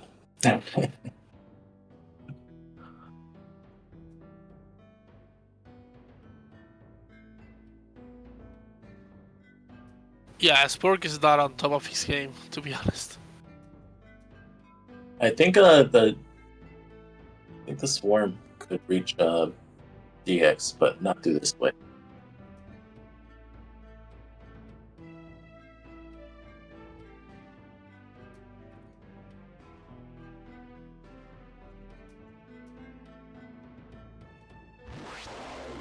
Okay, nice. Really, really, really nice. I was thinking that's a great shock bomb. I was thinking Spork should actually just flash open all of this ice shield stuff. Get all let his auras start to come into the play. Because right now, if you could imagine just all of this this terrain right here in the top middle, if there was a clear passage there, Spork would be easily winning this.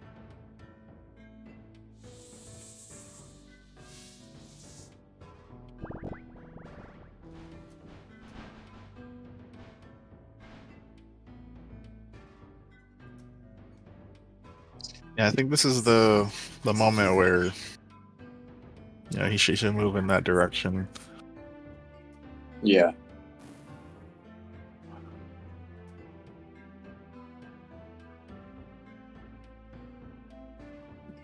You're not. I don't know if he's gonna get this. Actually, he might. Oh no! I like the risk take, but I think that was too risky for this situation. Yeah, I'm not sure what health. I think he gets detowered at 154 or something. Well, he has 24 HP left on the tower. Well, the acid rain is gonna do some damage, and then this swarm is gonna do some damage. He's yeah. The risk of being detowered right here. Okay.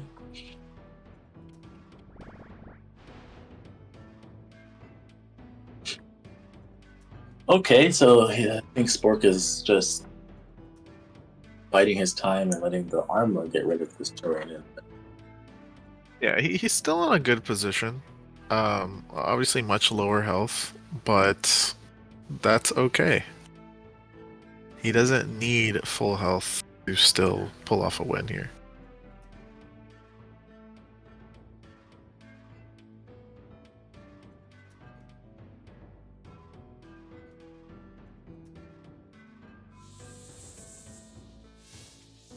Okay. And there, that tells you we're in turn 26. Yeah. Actually, a good move right here from Sport. I don't want to say it. Uh,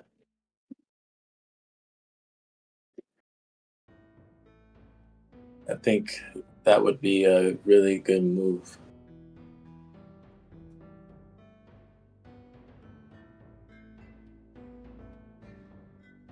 Let's state the obvious, right? He needs to get out of the acid rain. Well, DX actually staying in the tree was a pretty big blunder, not gonna lie. Yeah, it definitely allows Spork to set up a lot to gain a lot of momentum here. Yes, it's careful though. with Yeah, the tree. yeah, yeah.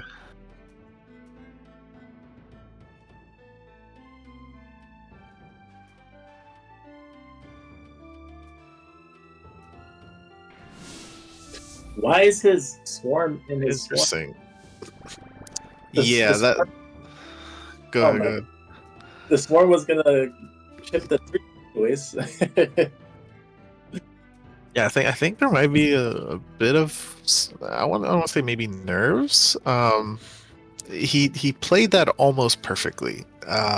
He Yeah. utilized the swarm tick to lower one of the swarm's HP. He killed the other one with shock shield. The X is trapped, but I'm not sure why he didn't pull that or the first swarm out. Maybe he thought that the tree wouldn't engulf the aura. So- Maybe it was just nerves, but I was considering is he should have actually summoned a DK because I was assuming that this acid rain was going to clear up this top terrain, and him being stuck in that tree would I mean he can't really contest the swarm. I mean sorry, the DK. Whereas now it's kind of like it could be trapped with like I see it. I think Spork did make the better play because you want to get rid of those swarms as fast as you can. But he's still in a very good position to continue up like the DK movement. what is Spork Not sure what that blast from the past was, but like, bro? You have to go that way anyways. Just use it here now. Like, oh Yeah. my! I think it's just fatigue. Yeah, I think it's nerves. Sport, like he always I don't know suffers from these like I don't know if it's mind games or, but DX is definitely always in his head when he's playing against him. yeah. I agree, Neff. I think he sees that he has the advantage and that he has the ability to win this game. But he's just not fully thinking every move out. Like that. So if he blasts from the past, I don't want to say it, but he could start taking some control of this map.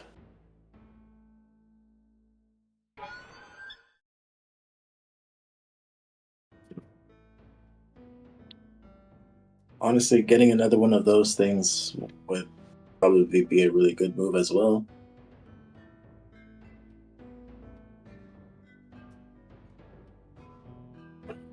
Because Spork didn't really seize the control of the map when he could have, he kind of needs to do it now, or DX does.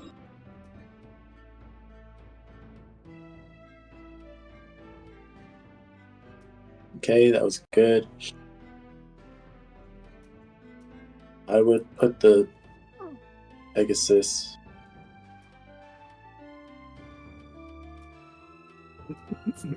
Ah, man. Okay.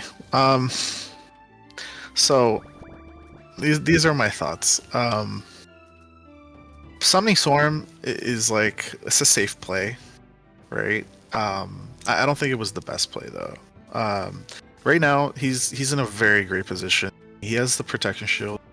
He's unsinkable. He has shock shield. He has the secondary swarm on the left side of the map that takes 15 damage, and his Pegasus is pretty much can move across the map, right? He has DX in a very cornered position.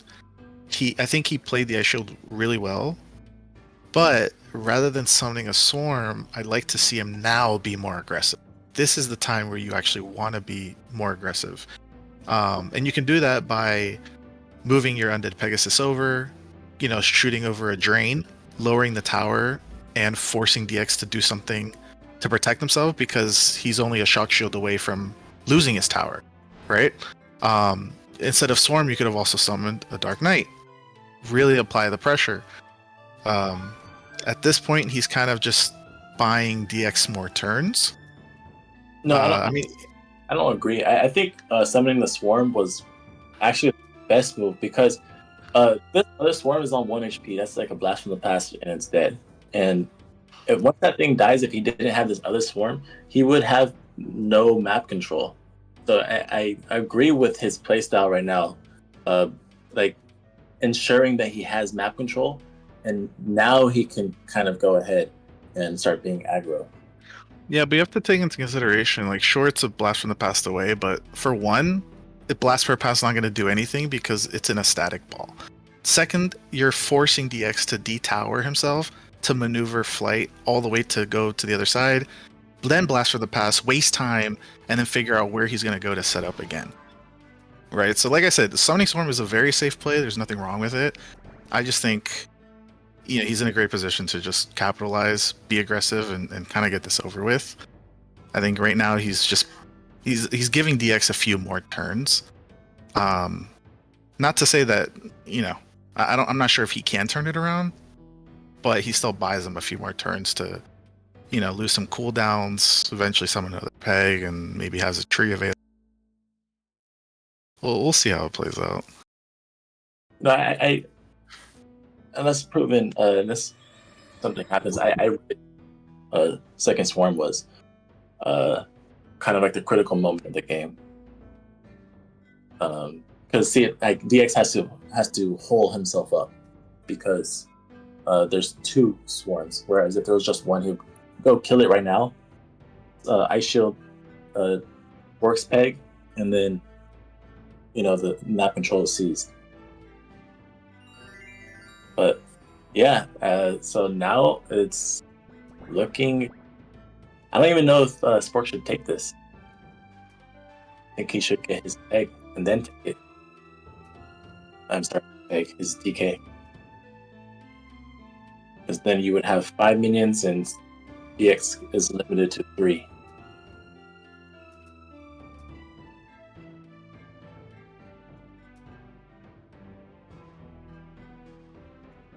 So at this point, if I'm Spork, I just start flashing open the map. Like, I don't even care where DX is. I would leave the peg because I think it's gonna the Acid Rain is gonna get it out. I start flashing down below, maybe flashing in the middle so a tree can't go there. Really take control of the whole map.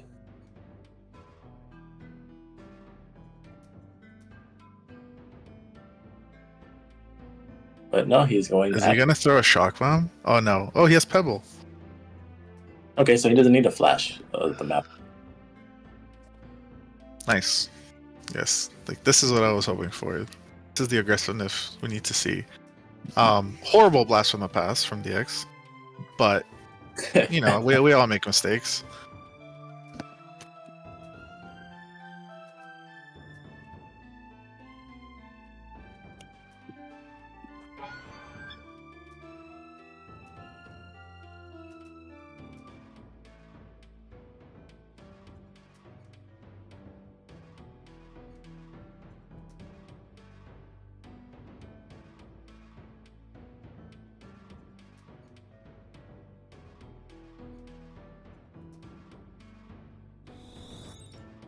Well, there we go. This is game. It looks like game 2 is going in the direction of Spork. Yeah, he does have to be a little bit careful because there is acid rain. But at this point, I mean, he has full map control. So if I just honestly, I wouldn't double down. I would flash this thing open. Let all my minions be able to come in.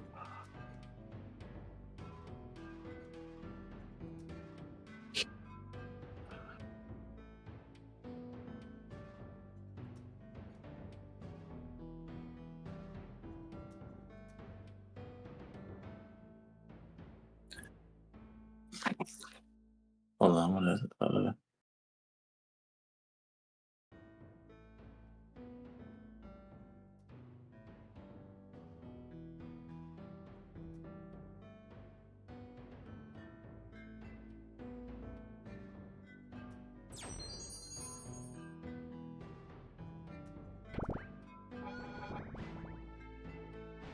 Okay, the tree really snuff his movement.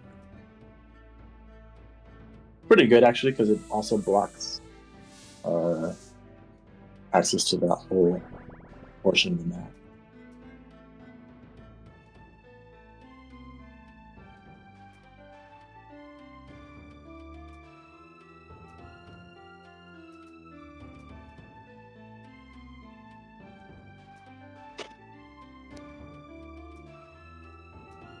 Yeah, they're just I don't know. Spark is in a really good spot. It just has to be careful of not giving DX some time to set up.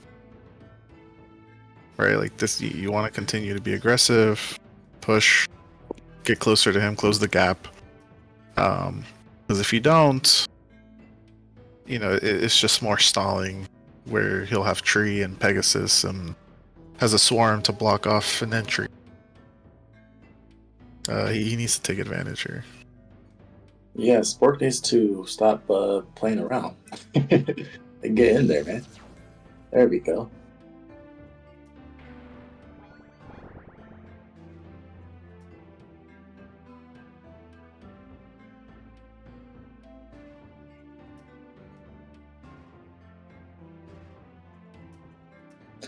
I'm guessing he's gonna tree here, DX.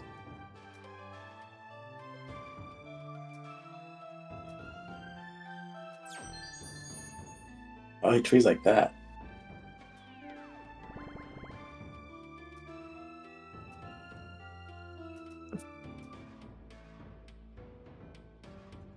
What turn is it?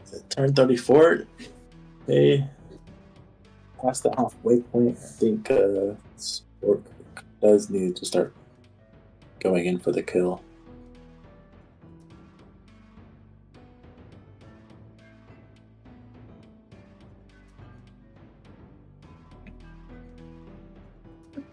Where's Spork's fourth minion? Oh, okay, there it is. Yeah, there's a couple things you could do here. I'm not gonna say specifically what it is, but he needs to close this gap like ASAP. While setting himself up for huge damage.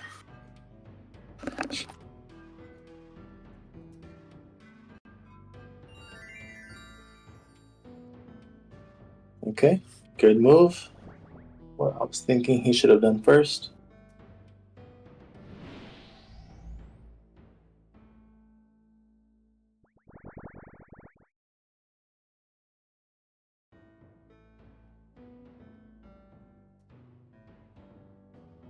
I would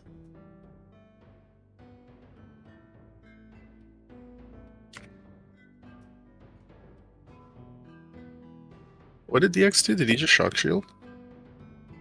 yeah, he did.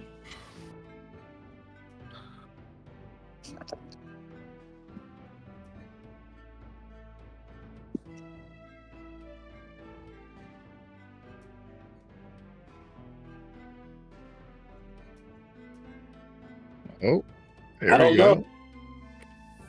Oh man. Now he's thinking what I'm thinking.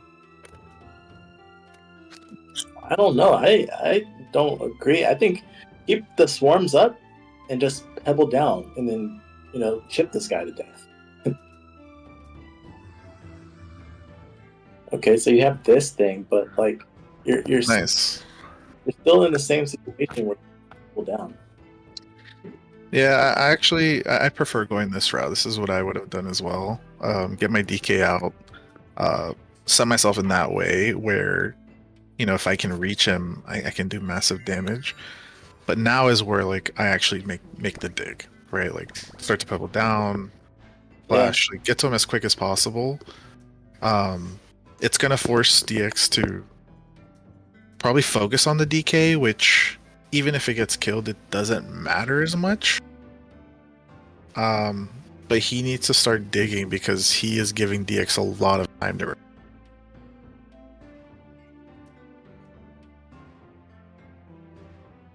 Spork. Because you have to think about like sure DX doesn't have much room, but he still has a tower. He could open us up. He could open up some space. He could flight, flash, and create an opening to summon a Pegasus. Which would buy him a couple more turns. So DX is playing it well in terms of setting himself for like some stall turns and recovery. It's really up to Spork right now to close this gap as fast as he can. Because if he's just going to continue setting up and then allowing DX to set up, it's going to be a lot harder to kill him. Yeah. Man, I was really close. I'm surprised he didn't get shocked or stunned by that. Okay, he's gonna flash down his face.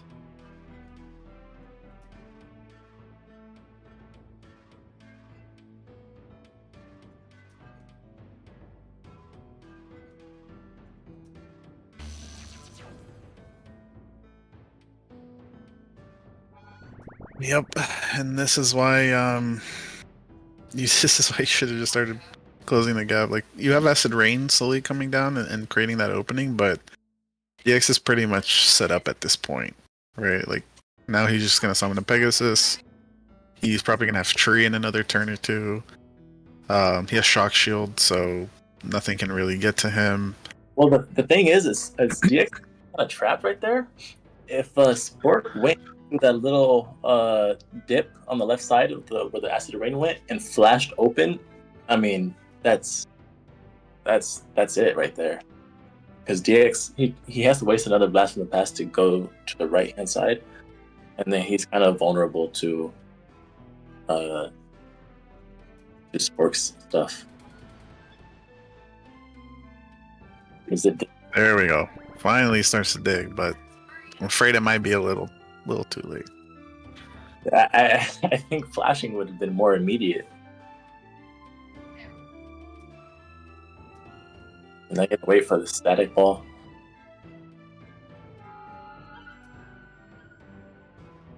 Okay. Now you flash. Yeah, he also needs to be very careful because he does have his DK under the acid, just taking damage. Actually, I wonder if DK just goes through him. It might die, but I mean,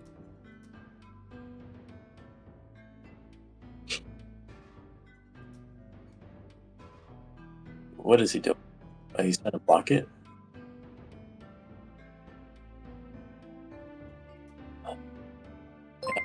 I'm starting to question Orc's ability to close it.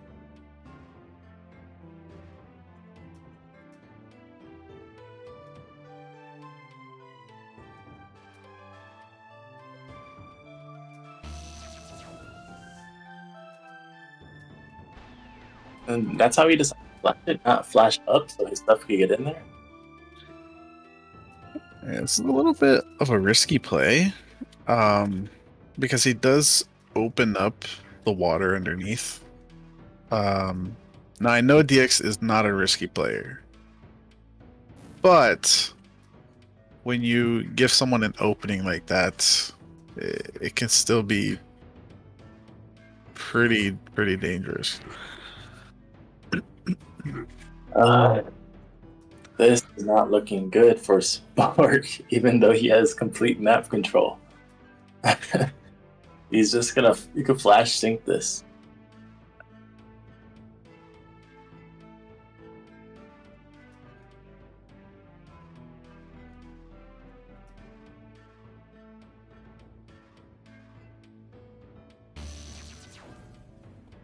Oh Yeah, I knew that was gonna happen. I didn't want to though. So I know what he was trying to do. He was trying to put the swarm to block his momentum and hit the water. It wasn't positioned correctly. If he could have done it, great. He could have also just deflighted himself and sink both of them, and then get the teleport and just regain control. And they both would have lost their shields and shock shields, but he was still being in a great position to kind of regain. so just you get your DK over here, pump this guy, right? Don't even sync him. I guess you could sync. I mean, yeah. I don't know if he was gonna have the time, but Please don't fail, because there we go. Let's go, baby.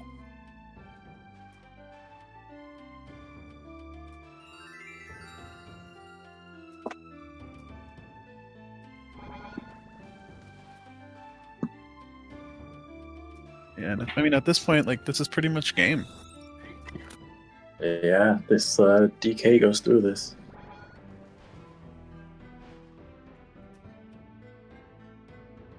Yeah, unfortunate play by DX. That pretty much cost him the game. So at this point, he's just gonna go for the chip damage with Shock Shield and Swarm. I would assume he brings on DK to kill off the Pegasus and do a lot of damage. And there's nowhere else that DX can really tell you to at this point. I mean, Spork has full map control, has minion control. Well played, well played.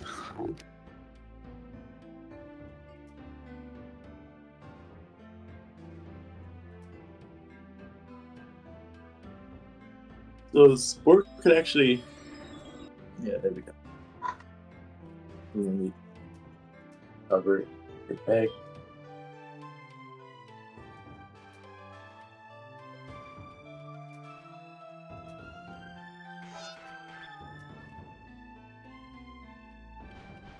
Yeah, very nice.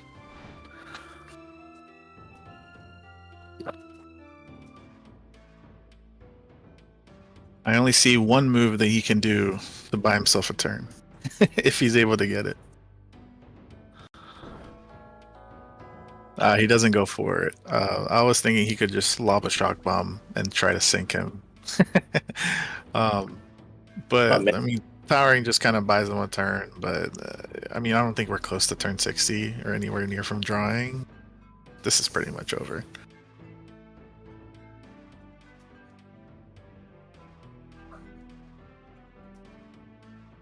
Yeah, I don't even know if I would deep tower him. I would try to.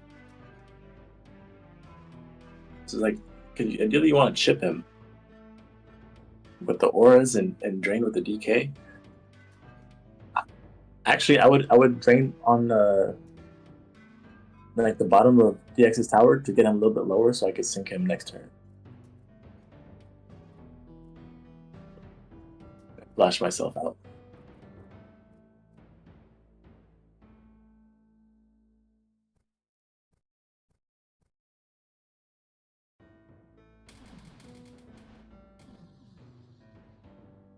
Okay, that's how he does it.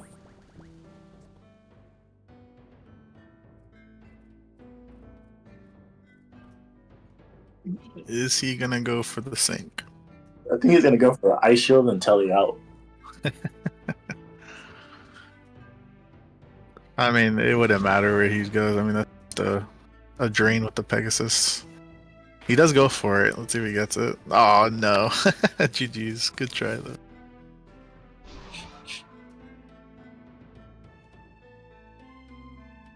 Wow, that's very interesting. I mean, there's definitely a lot of mistakes and misplays from both players. Also, some great plays from both players. I mean, there was multiple times DX could have ended this game long ago. Spork played really well, recovering when DX had momentum on HP. Um, Unfortunate misplays on the flash, and Spork was able to. I mean, hey, props to Spork for being able to capitalize on those mistakes. So now it comes down to one more game. Series is tied 1-1, and this next game is gonna decide who is the winner.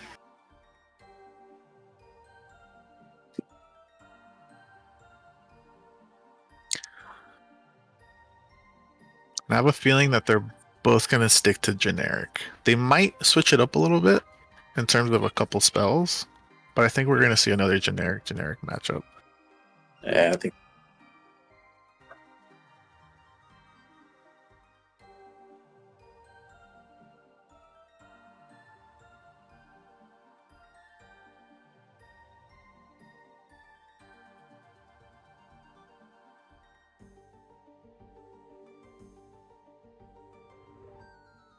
Yeah, sounds good. Or Nev, I know he's been watching. I know Nev was in the Goat voice channel. Maybe he wants to join one.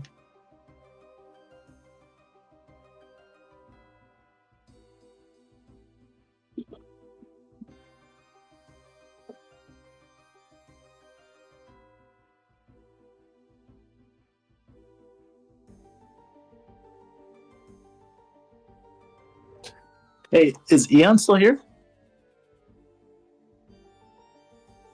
Okay. Yeah, sorry, I'll repeat this for the viewers. Yeah, Eon did have to leave.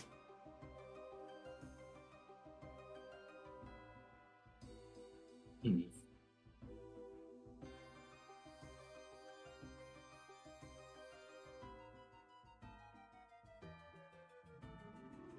Yeah, I'll see. I know Spork is nervous right now. He wants to take a break, I bet. Yeah, he did ask for a 10-minute break. Yeah. When it comes to these high stress situations, I guess you could say, like a series being tied or whatever, he often asks for that. I don't normally mind it, especially for 60s. Yeah. I know DX like lives for this shit, so he never takes a break.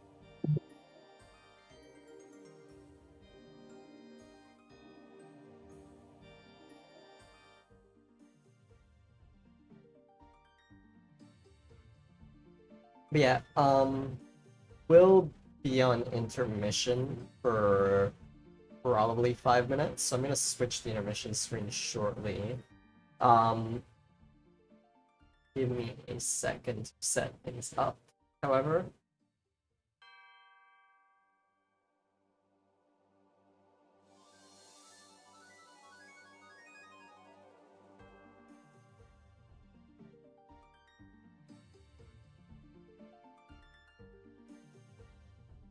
Yeah, I do gotta get going. I gotta get to bed, but All right. I would ask some of the people I know. I see pros, Nev. Yes. I mean, Ink is also a good caster. Ink is sick. Yeah.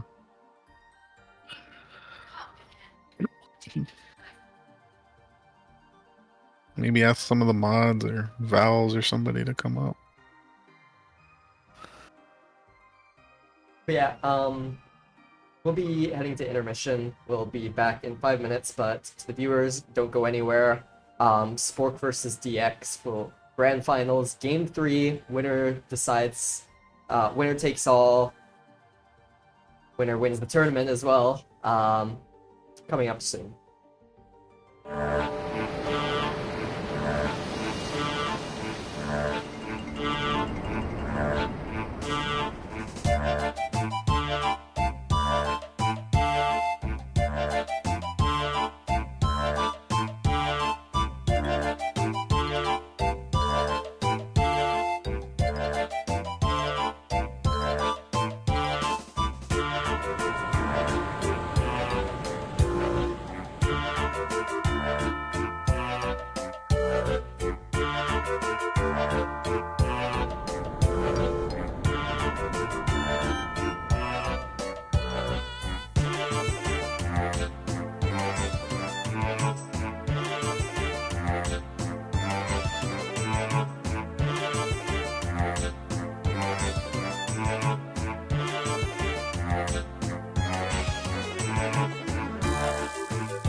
Hello, everyone. Welcome back to the live broadcast coverage of the Season 23 Grand Finals between Spork and DX.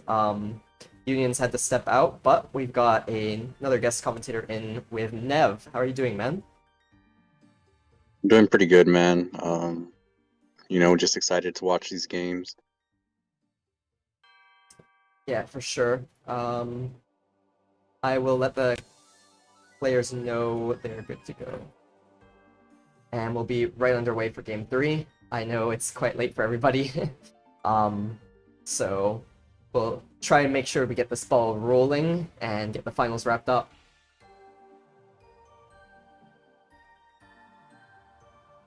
Sounds good to me.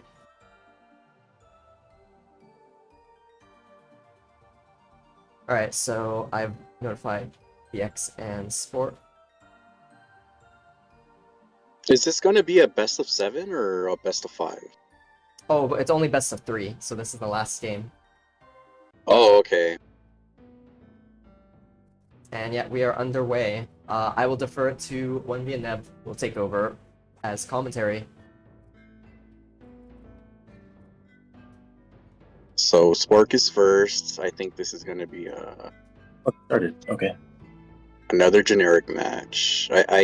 I think the best play here would be to ask that on the head.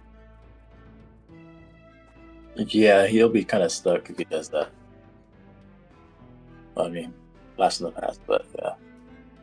I mean, we seen last game where DX, blundered that flash, so he can't make these.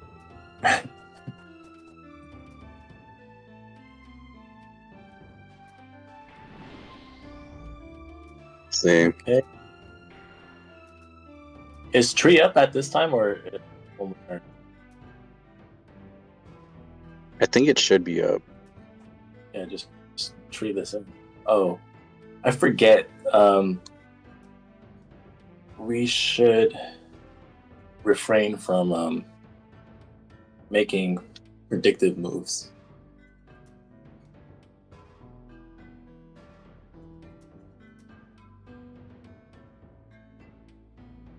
Got it. All right, the turn delay.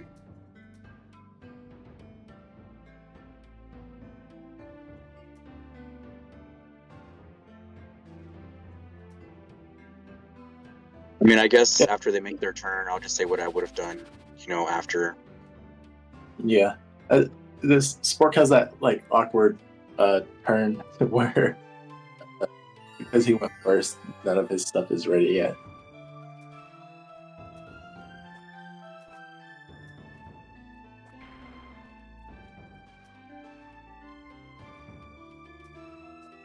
I don't know. If I think if I was Spork, I may have summoned a Swarm instead.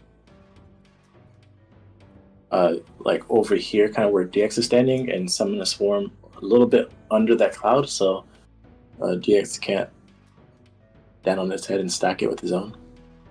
Yeah, that would have been nice.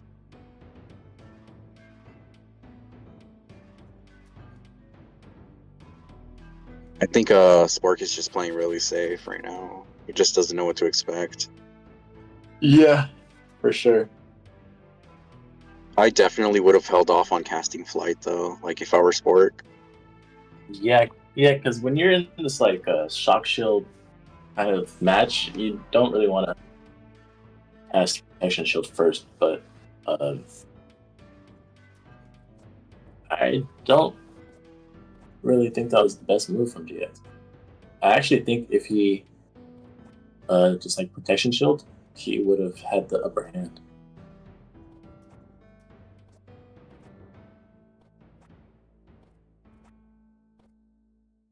Is Ice Shield up this turn? It should be, right? I believe so, yeah. That's how he's gonna do it. This is going to be bad for DX.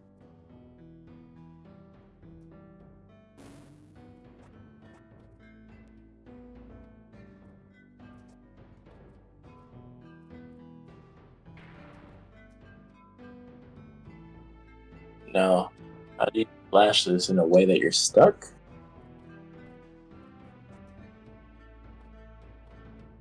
Okay.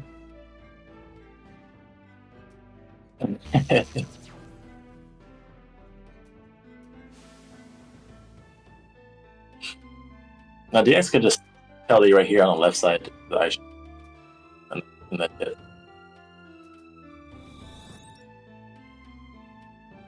I believe Spork could get there. Obviously, you would have to burn, another BFTP, but it might be worth it. Maybe blast from the past team, like words to the ice shield, pretty risky, but something like that could happen. Yeah.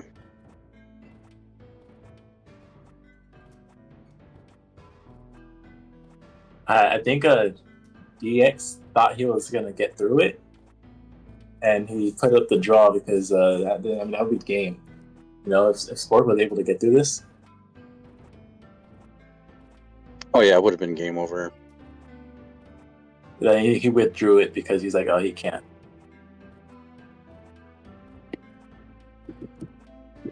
Well, I mean, he always has, you could just summon a swarm or something. He'll be fine.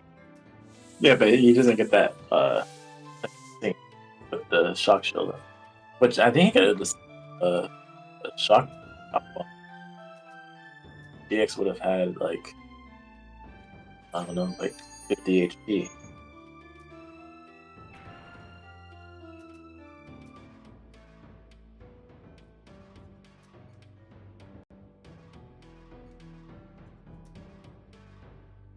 That was a good play from DX, I guess.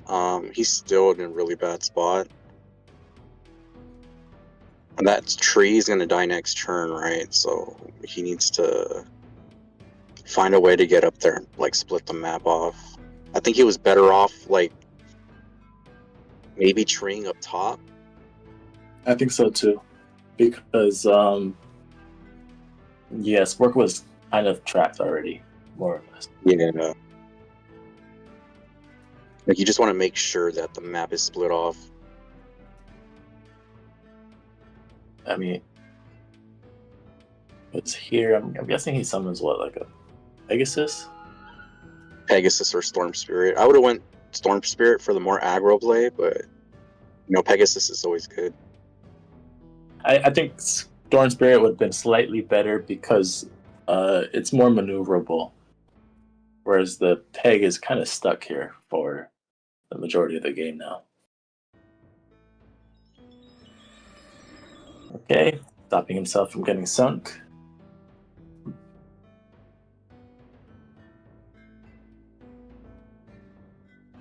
Which could still happen though. Oh man, that's actually a really big mistake. That's Yeah, I didn't that's say it, but Okay, let's see if he cooks.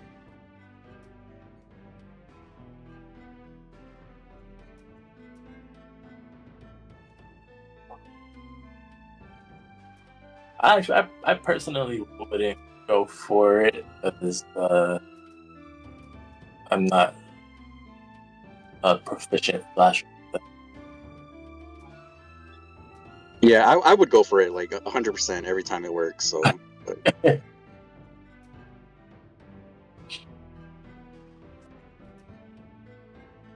I do think because he's like in a perfect angle where if you extended it top left, it would clear the whole ice shield.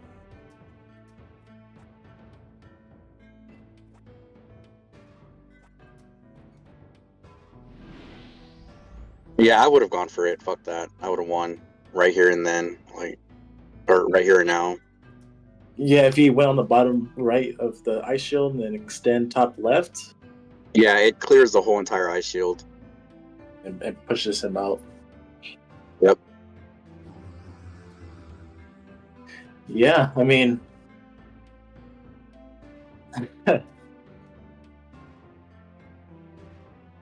there's two big mistakes from Spork that really were game ending. He was managed to get. I wonder if he tries it now. It's flashable too, and GG.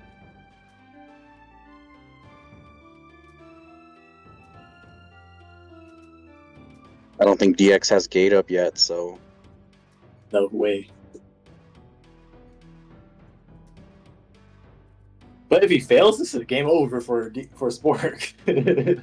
that's also true. But it's really hard to fail this one right here. Oh right, because he has blast in the past. Yeah, so this he doesn't even need to extend.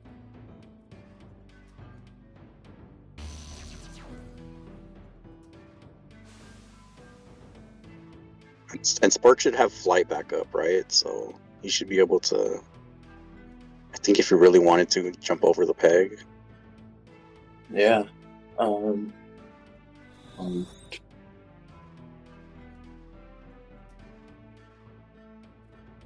He could actually undead the peg. Oh, that's right. Yeah, he can.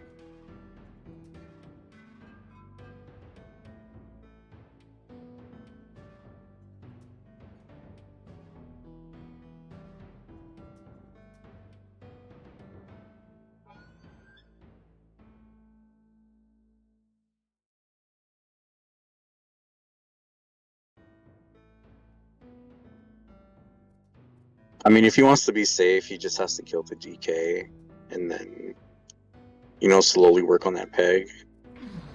Yeah.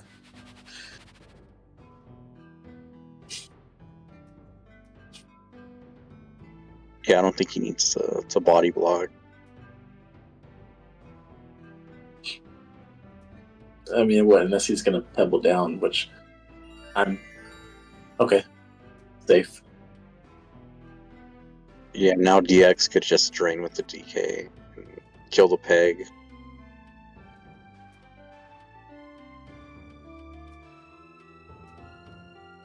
And then Spork can't kill it right away.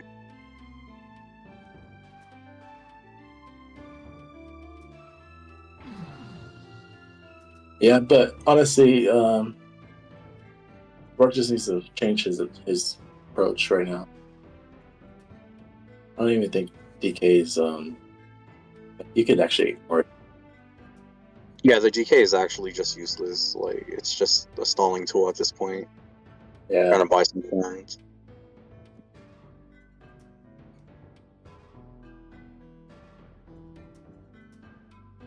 I guess he could drop a shock bomb directly on the DK and just kill it. Or chase DX, start flashing in there. But personally, I would just fucking start digging like pebbles right down. Yeah, honestly, that would be like a really great play. Like, what does DX have right now? He has nothing. His ice shield's on cooldown. I think he might have flight, maybe. Yeah, like he has to fly prot here. Like, he really has nothing. No space either. Yeah. He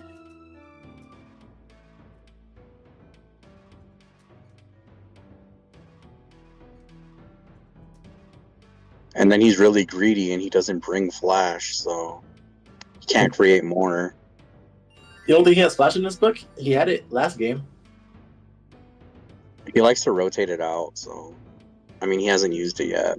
Or have had the opportunity to, but he'll take it out here and there. Yeah. I wonder if he has tower though. I know he rotates that too.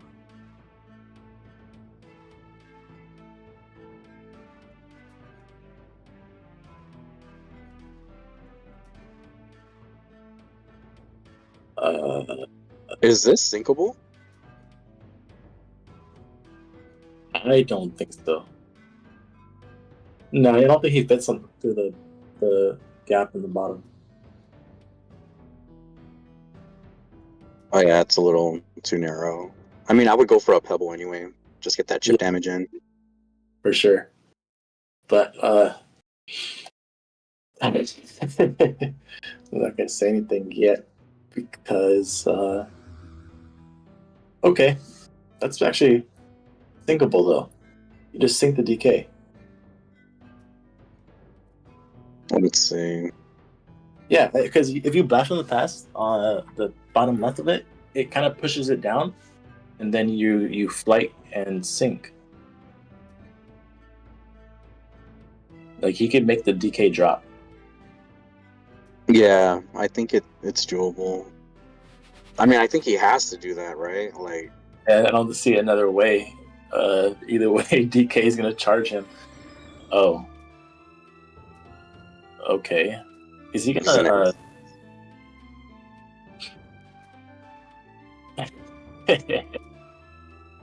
Okay, you're gonna summon a swarm, I guess, to kind of block the.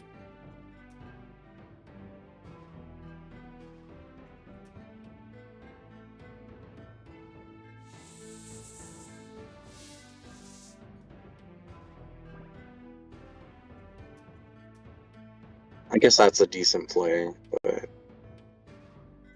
Yeah. Honestly, that's a really bad play.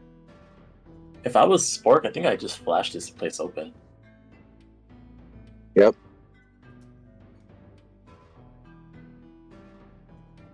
There's some space right here, so you could. You have two angles of attack, one on the right side, one on the left side. You could drop shock bombs. You could blast them past this ice shield and drop a shock bomb straight on DX. I think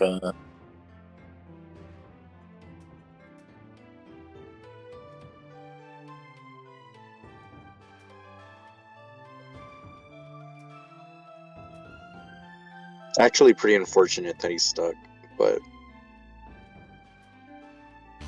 not the worst case scenario, I guess.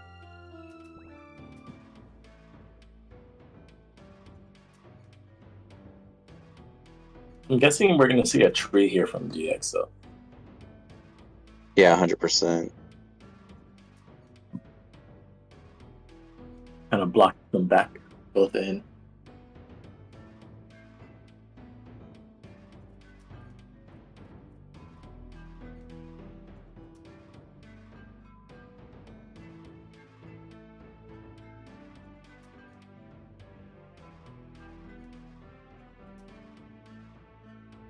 And DX is kind of in a pickle. I think he needs to, he needs to tree or flash down and make himself in space. Okay, that's how he decides to do it. Yeah, he really needs to make himself some space. Like, there's no way he could stay like that. I think he would have been better off if he put the tree more in the middle to kind of like occupy more of that space, you know, because right now, Spork could just teleport out and he can still, you know, move throughout that whole thing. Like the tree is not taking up a lot of that space. Like, I would have put it like smack in the middle.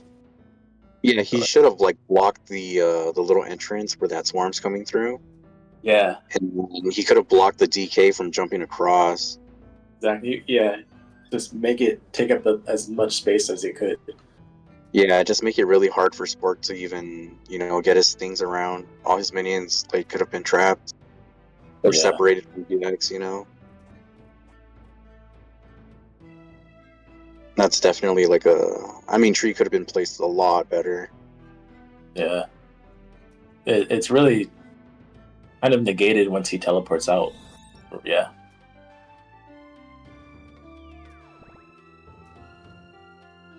So I'm curious here. Like, does DX just DK charge here?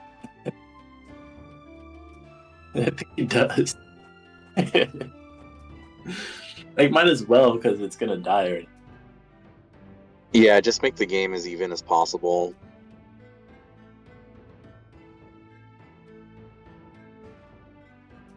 Get some use out of it.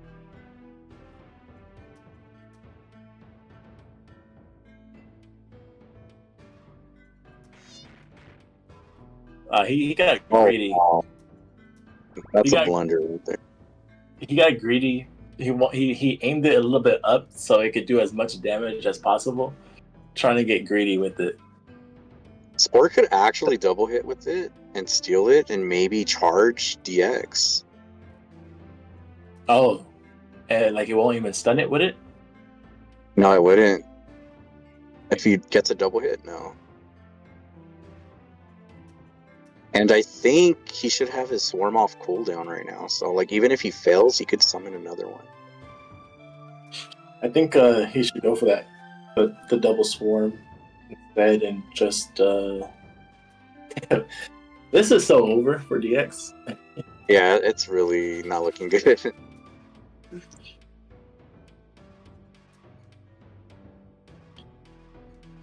Because now Spork has 2 DTKs, and he still has another one coming up.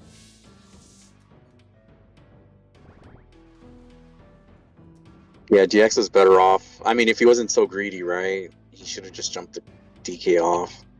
Like, that's gonna really bite him in the ass now. Yeah.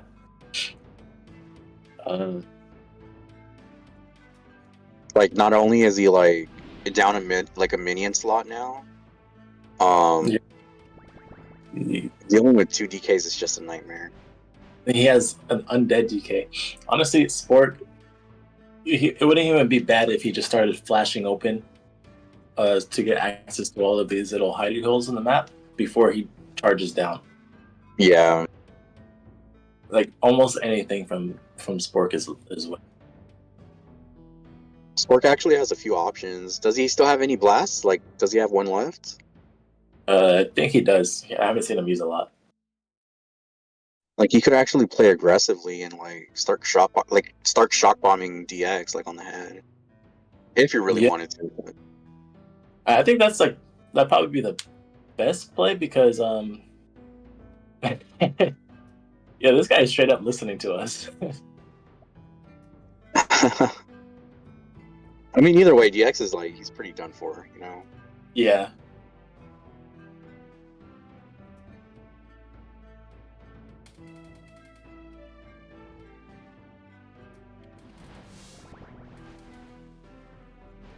Oh, DX luck.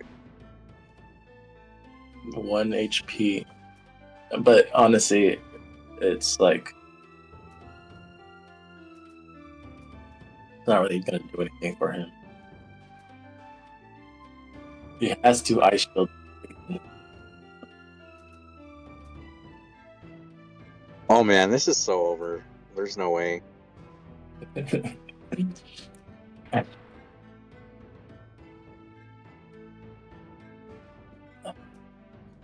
mean, if he could like blast from the past to knock Spork out of the way, and he gets out, we could prolong the game a little bit more. But he just needs to get out of this hole, though. I'm thinking he's gonna teleport to the right side.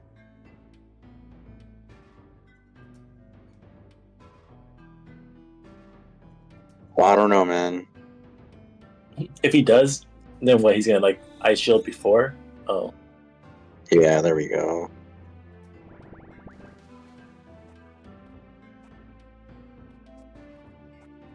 So now Sport could just start chasing with the other DK and start digging. he's not gonna be able to do this. Oh, there we go.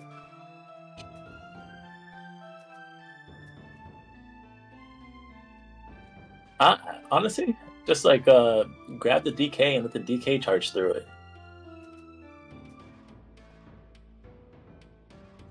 Or flash it. Either way. Try swapping the DKs. Like, put the live one up top, put the undead one down there so it could block the swarm off. Yeah. I mean, the other... It'll take a lot of time.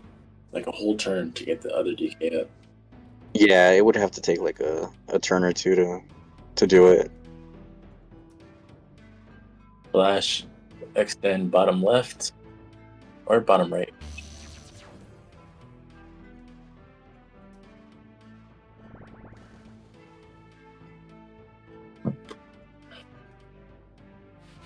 You know what actually probably have been better? Not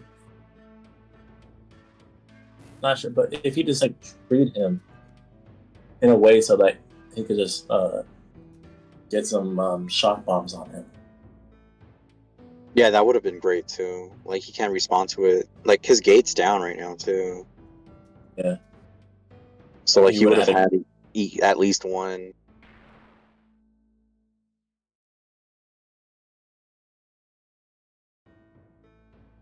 So now he's gonna like, I'm guessing ice shield here. He wants to isolate Spork from his minion galore. But yeah, he's definitely Spork's fast. He needs to get his DKs up. Like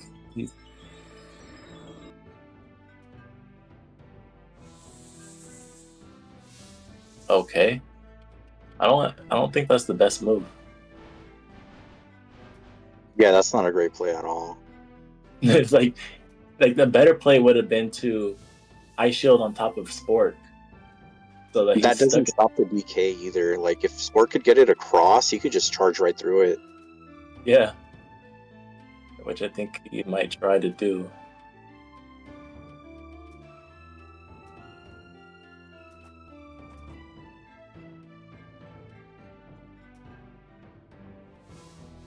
Bruh.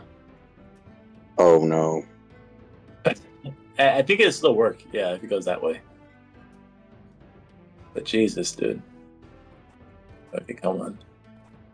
Yeah, get the peg. The peg can grab it. Yeah, Peg could just grab it just like that.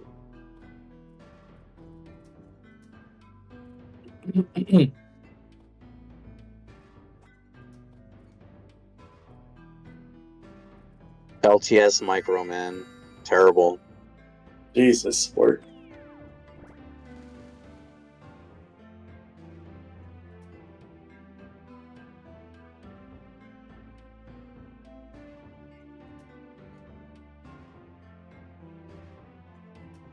Oh, he's gonna kill the sword. I just don't see a way. Like, the thing about this map is, it's not really favorable to making comeback. Because Yeah, once everywhere you you go, ahead, it's really, really hard to come back.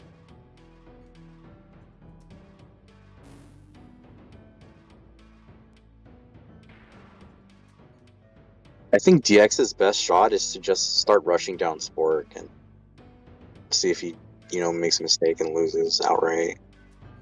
because Start everywhere on shot this map, bombing. like, no matter where you hide, you're always just like one turn away from being exposed. So, like, you don't really have a lot of breathing room.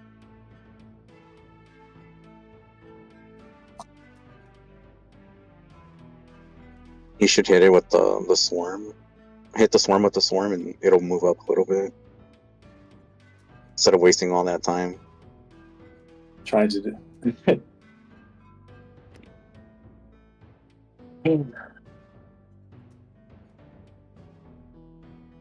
Yeah, but he needs to. Oh, maybe he'll work with this. Yeah, it should work. Yeah, he wasted 30 seconds for nothing.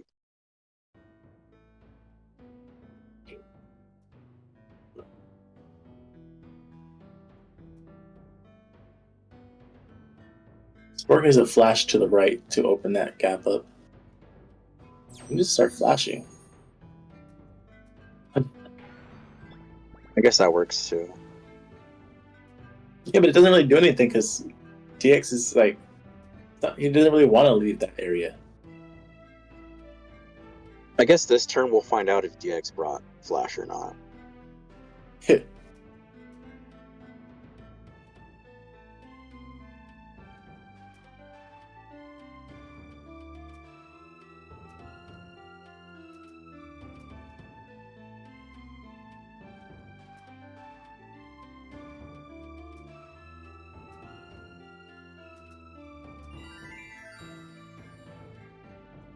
Alright, he did it. Yeah, All I need to know. flash is essential for recovery.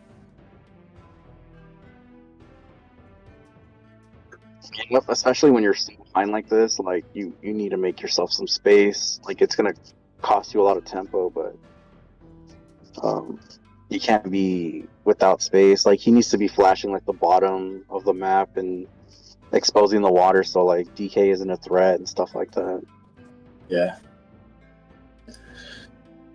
But I mean, Spork right now, since his DK's out, he could flash, kill the swarm, and make space so the DK could squeeze in there.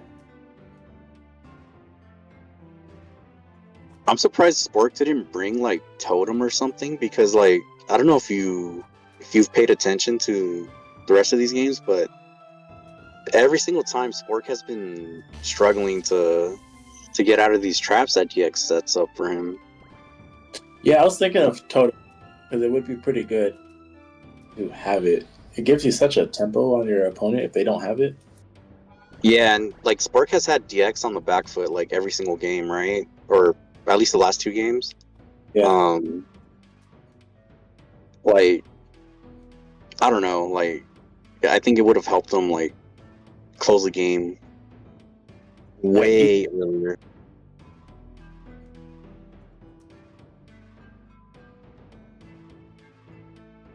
Spork needs to like improve on his time management skills because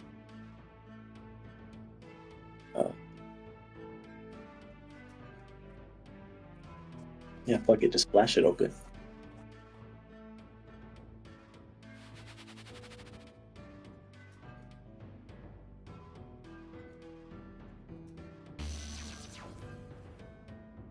Yeah, you could see that Spork has super strong mechanics, but the intuition isn't there yet. Yeah. He needs to kind of move his Pegasus, let the acid rain start working on the middle of the map. Oh, he does have flash. I'm surprised. I'm thinking if he like flash from the pass in the corner and then shock bombs it.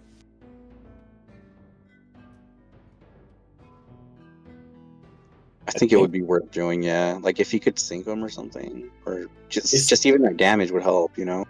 Yeah, chip away at his 80 protection shield. Yeah, like I can't picture a time where Spork is going to be able to use that DK if he keeps playing like this.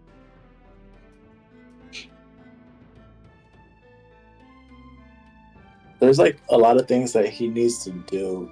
Like one of them, flash open so his other DK can get out of that. And then at least like blast from the past on the tree by DX so that he could, you know, he has to stay away from the top left of that little circle he's in. Yeah. If I were Spork, I would just secure my win con. You know, you have 2 DKs, just get them both undead, get them both 100 plus, let the map clear the Arma clear the map, and just wait until. That's true. You know, it's like there's no point in chasing him. DX is just waiting to capitalize on a mistake. Just wait till turn 40 to start going for the kill. But he's 1, 2, 3, 4. And get yourself healthy, get like 250 HP, 150 prots, and just let the map do its thing.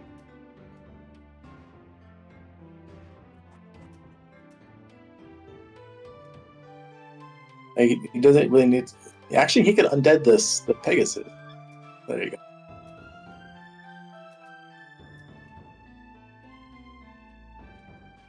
I don't even think he needs to do it this way. I'd say just flash open the top so that you remove that area as a hiding spot. Yeah, I agree with you. Like just start clearing everything out. Yeah, Make sure he can't hide again. exactly. Because that's basically how the last game ended. Because DX had nowhere else to hide. Yep.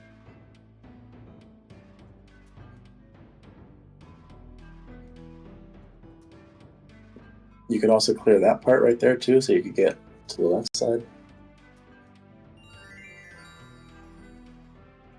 Okay, he's slowing it down.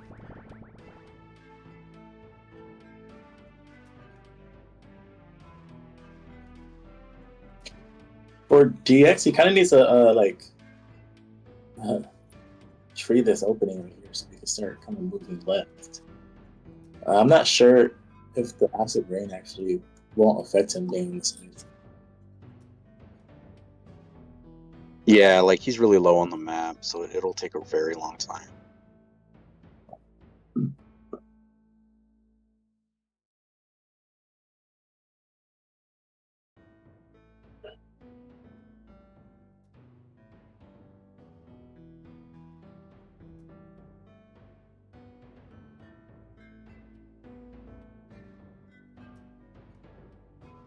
I mean, this is just going to be a stalemate until, you know, something happens, like the map gets destroyed by the Arma, or... Because I know DX is never going to chase Spork at this point. Yeah, for sure. What Spork could be doing is, like, you see where the map splits off with these towers, like where that cog is at on that tower. Like, he should just flash that open, get rid of the pillars. Exactly.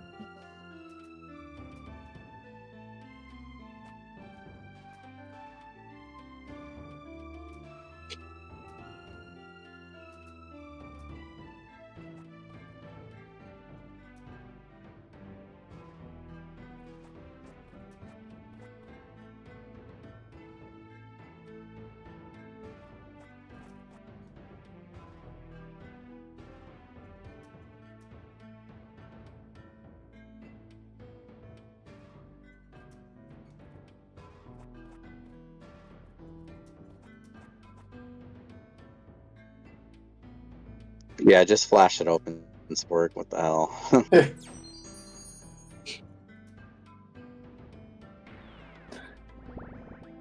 He's just like wasting so much turns, kind of not really doing anything.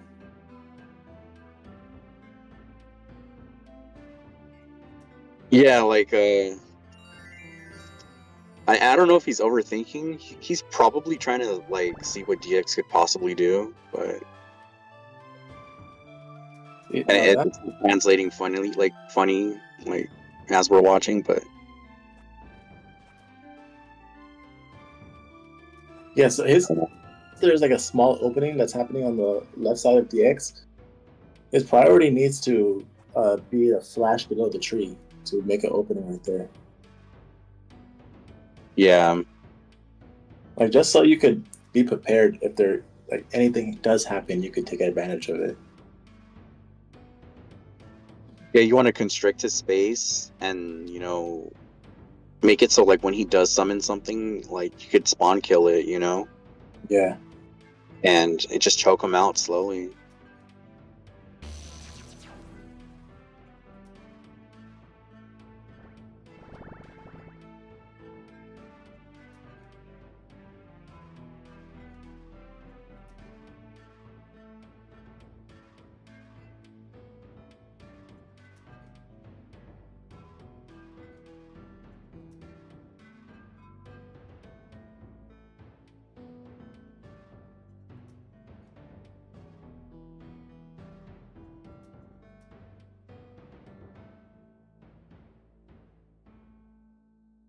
What turn is it by chance? Like, Turn- when did you start getting BFTPs back? Okay, so 3 turns.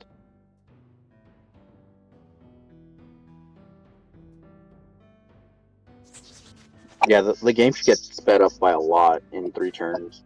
Yeah, it's neck arrow. Such a, like, a weird thing to have. I'm surprised. I'm thinking he was probably thinking Spork was gonna take like the Boar mix, like copy his book. Huh. Or maybe even Dwarf.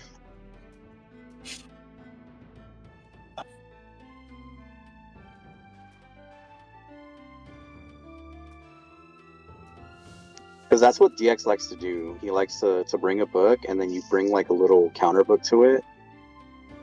And then when you lose, he likes to counterbook you, you know, like, just to get ahead.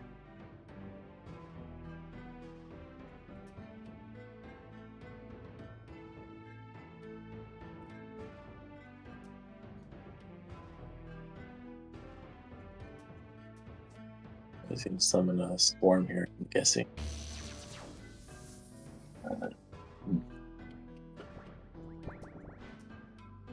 Woo! He should have put a peg above his head, because one acid drop might sink him. Yeah, he's crazy for that. And I actually think DX could, like, for sure get through it. You just blast from past through the tree. If you do that, blast from past through the tree, and then drain the wall, so it pushes Spork away. Oh, he choked. He should have went down. He should have Wait, just. is there? Oh, he there's should've- terrain over him. Oh, he couldn't really get right there then. Huh? Oh, he's gonna still try it though. Maybe it'll work. I think he's better off summoning a peg or something, or SS. Yeah. You think so too? Oh, close.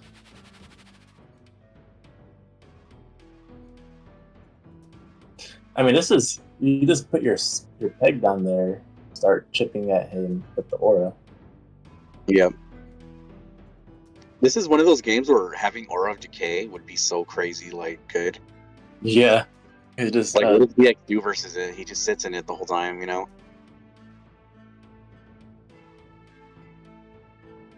okay, now that thing is stuck though. I guess it's fine if it's stuck. Yeah, I don't think DX could tap it with SS unless he uses a BFTP.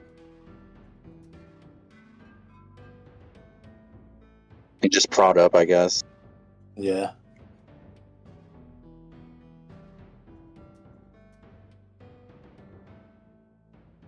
Thing is also if DX taps it with SS, he opens himself up to getting charged. Oh yeah.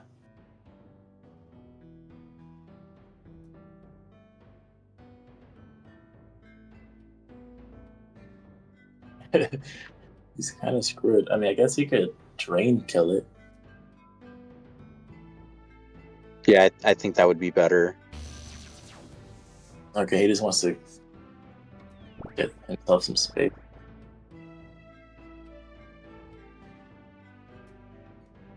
Oh, Spork Still didn't. 125 HP? I think it has a little bit less. It has 10. Okay, I was thinking like maybe he could like sack the swarm and just charge with DK, but it's not gonna work now.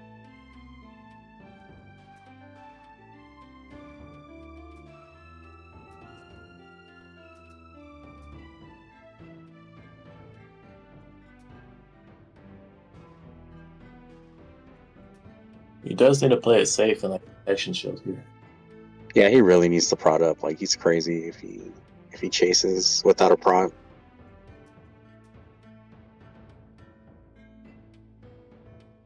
But he has to like do it in a way that he can't get mech arrow. Yeah, that's true. He's gonna pebble. He's gonna Q this guy Spork. Lock you.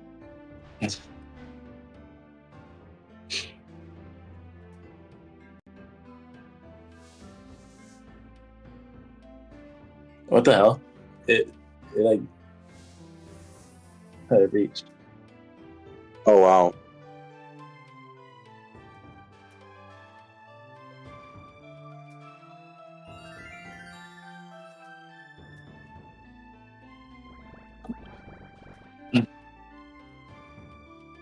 All right, Jeez. Spork really needs to stop chasing and just max out all your stuff. Like, come on.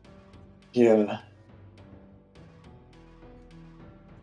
Just start flashing open the map now, because honestly. Yeah, like he's losing to Swarm and Mech Arrow. Like just stop chasing at this point. Just get yourself healthy again and wait it out.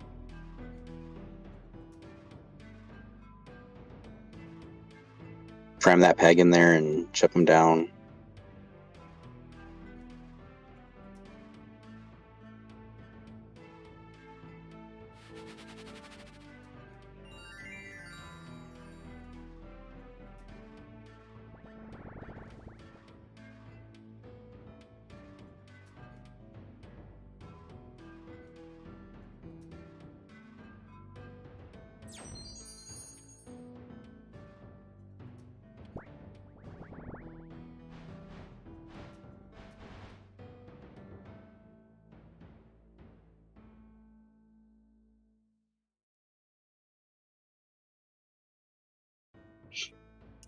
Yeah, just summon a swarm on your DK to edit. Yeah, I think that's the best move. Just start getting that other DK undead.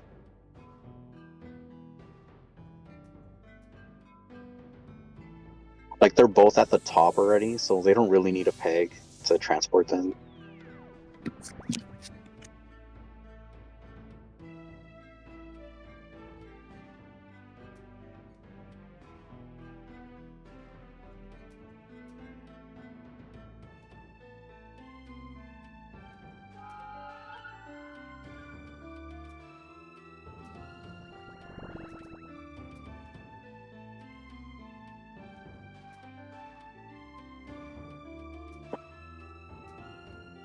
I think he should actually just start charging his DK into that peg. Yeah, that wouldn't be bad. 'Cause I think DX's SS falls off like next turn, or maybe the turn after that. But it would apply a lot of pressure.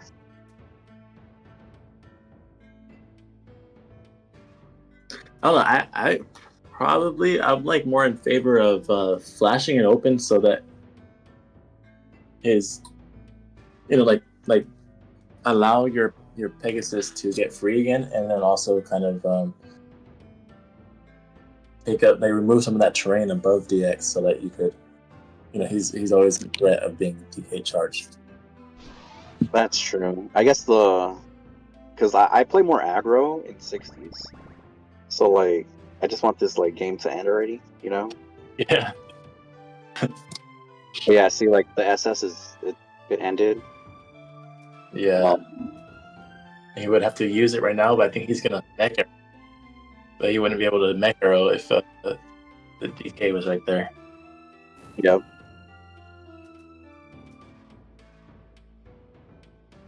I actually think he could, even if he fucking gets mech arrow, he could still DK charge.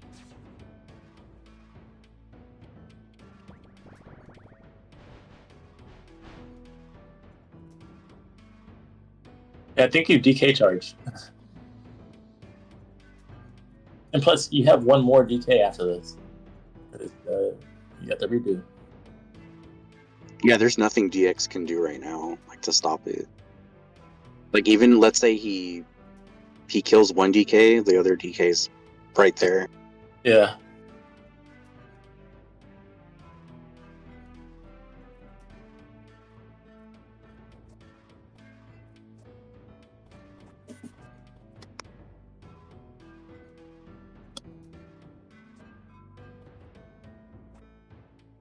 Yeah, like Spork should be positioning himself to where he can't get mech arrowed, and he's gotten hit by it twice already.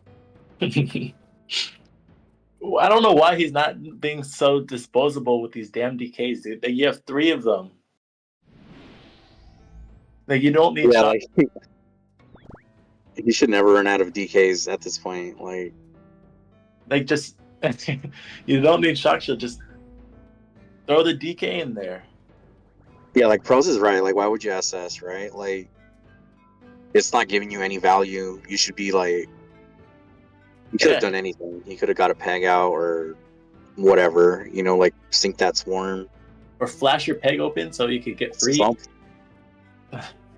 Or at least like start draining so your Pegasus can start draining him or something. I don't know. Like, there's so much things.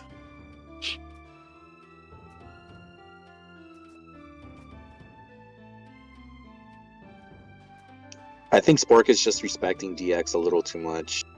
Yeah, I think so too. He didn't realize that DX is kind of like fucked. Yeah. All right, there we go. There we go. Get some aura on this guy. Okay, he wants to start digging up, but that doesn't matter because you just fucking drain again.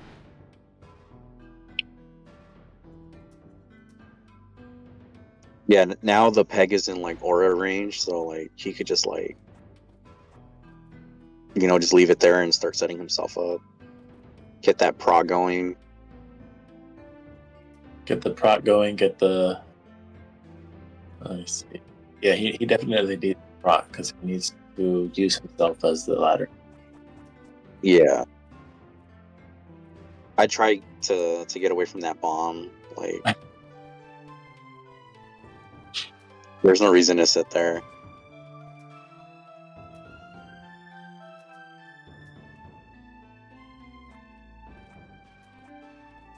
I mean, honestly, he could have left that.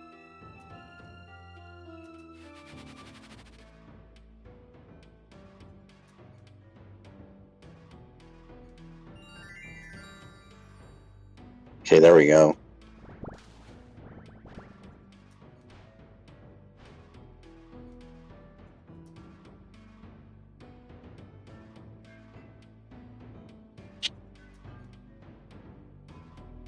I don't know. I'm thinking. I think he could start draining with the peg to start chipping away at this his Pegasus, and he should probably let DX undead the peg, because then the aura starts chipping away at him. Yeah, that's a really smart idea. Like, because DX has no space to work with, you know. Yeah. So if I were Spork, I would drain up with my peg, and then just make it so I could close the gap a little bit more, so I could start chipping away at DX's prot. Yeah. Let him have the peg. If you can, you know, if you get it, fine, that's great. But if DX gets it, that's great also. Like, he has no room to work with. And then he's actually in shock bomb range right here. Oh yeah, you're right. And Spork has BFTPs also. You can make it even easier.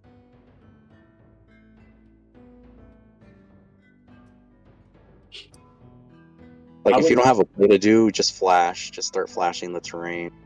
Yeah, something. I mean,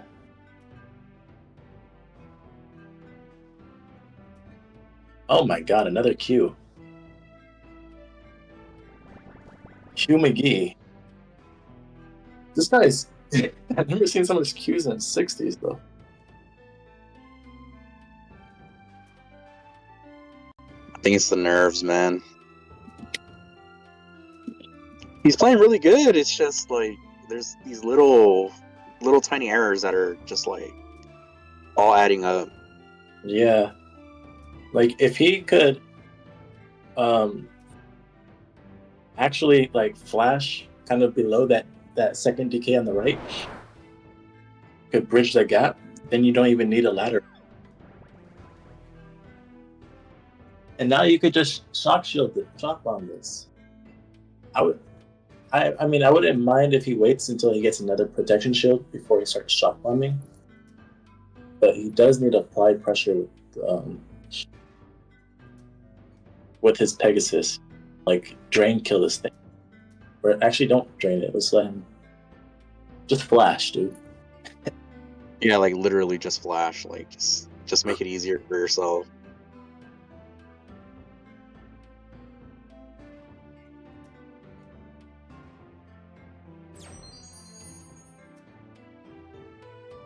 Yeah, that's a really good tree.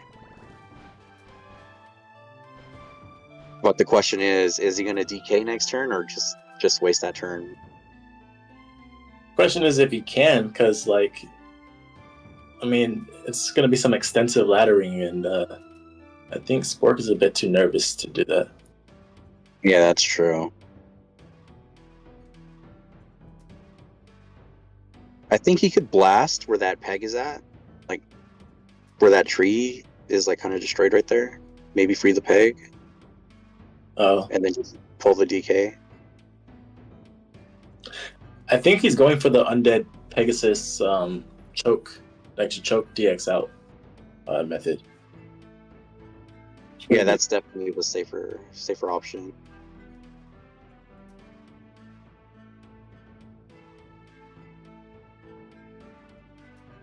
But DX might not allow it. DX is gonna swarm 100%. Yeah, he's gonna. Ha! Wow. Wow. Okay, I guess you just leave that there and start prodding up. He got stacked with the damn with the tree. He got stacked with the tree. That's why he got so much health. He should move the bottom peg and just swarm the peg that's in with DX. Oh no, that's a bad swarm tick. Because you want to keep that peg alive, right? So Yeah, but I mean, only I don't think DX's shock shield could hit it though. maybe. Yeah, I mean, if he could DK him right now, he could shock bomb him right now. He has a lot of options. Like You could even block his mech arrow with the peg. Okay, prop. Jesus, dude.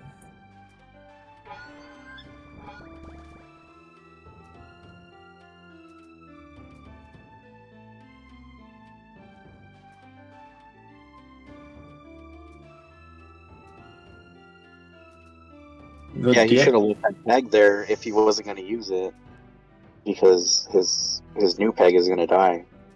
Yeah.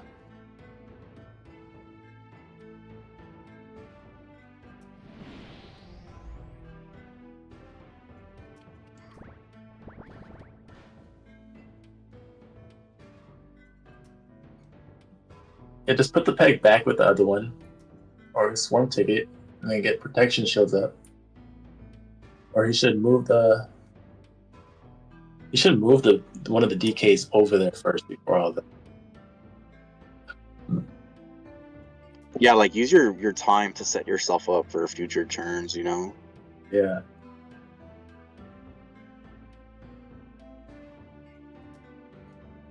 I'd say start shock bombing. I say for sure start shock bombing. Not gonna cut it. That's gonna melt.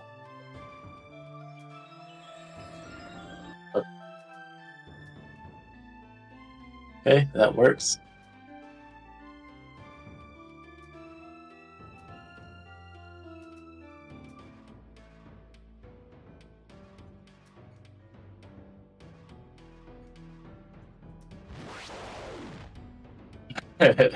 Oh man.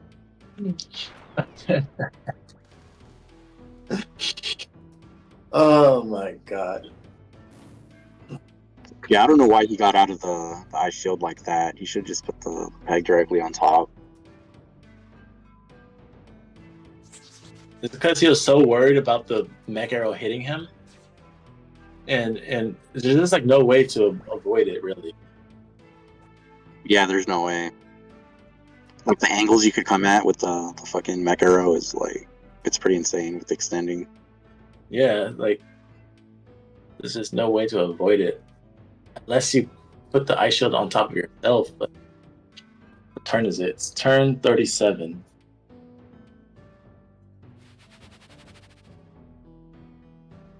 How much times is he constantly using shock shield when he shouldn't? He's constantly like Jesus.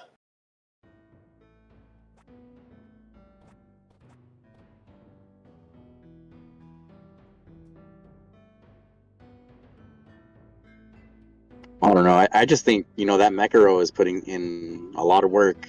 It is.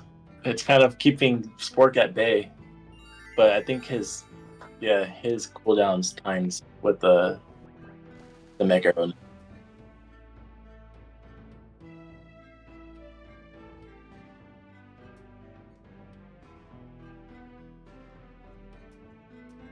Like instead of shock bombing, dude could start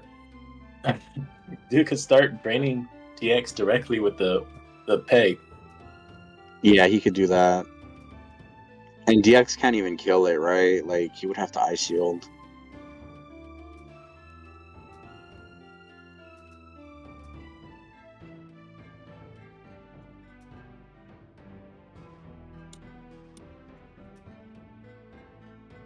Honestly, I say,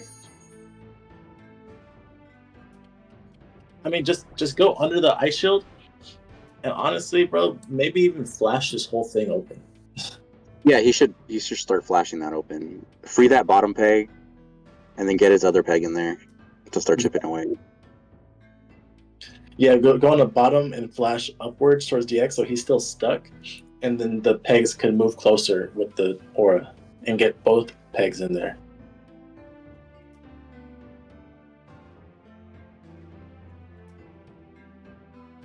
I wonder if he's gonna pebble him though, right?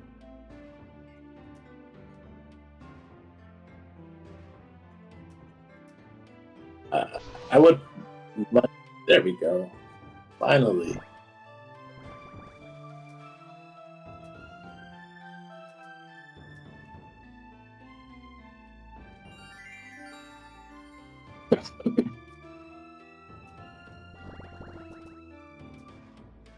Yeah, just keep spamming drain. I'd say he needs to spend one turn to flash so he could get both pegs aura on him. And that's like an easy 30 damage, and then drain spam him. Yeah, that's true. Yeah, that's way better. I think you should have done that last turn. Yeah. He should definitely forget he has shock shield. Like, he should never cast that again. Yeah, it's like there's no point. He doesn't need it. Like, DX is not going to approach you. He's only using shock shield because of your DKs. And you don't need it.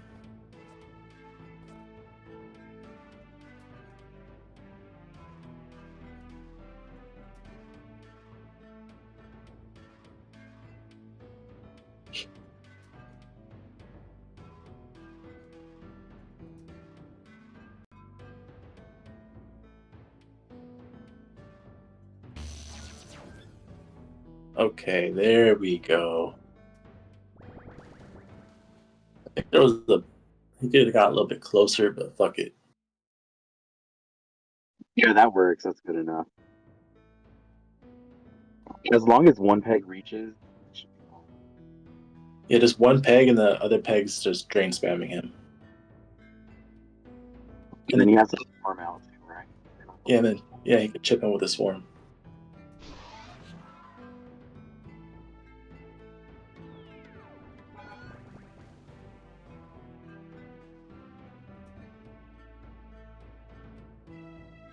Honestly, he could just absorb the shock shield with the swarm. No, it doesn't absorb all of it. Yeah, it should, because it does it in like Pixel 5. Oh, really? Yeah. Absorb all of it and then just DK charge. Yeah, I would just wait one more turn. See what happens. Because I think DX's shock shield falls off next turn. Yeah. But you should definitely get that other peg under there. Start hitting GX. Get the other peg under there.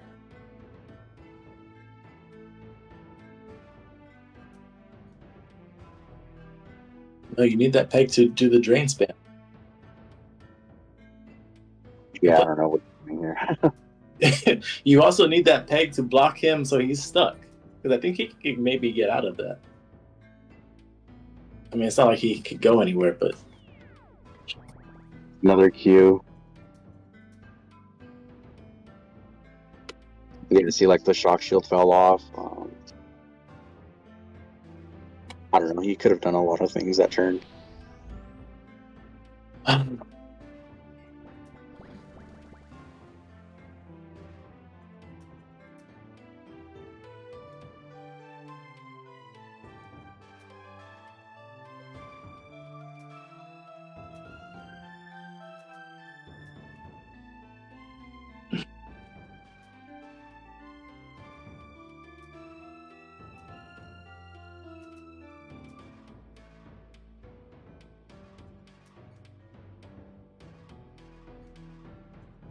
Alright, yeah, start drain spamming with the peg. Like, don't even...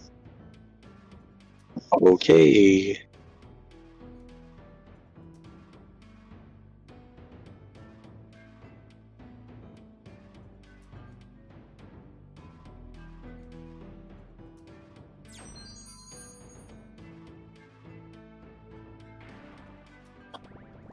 Okay.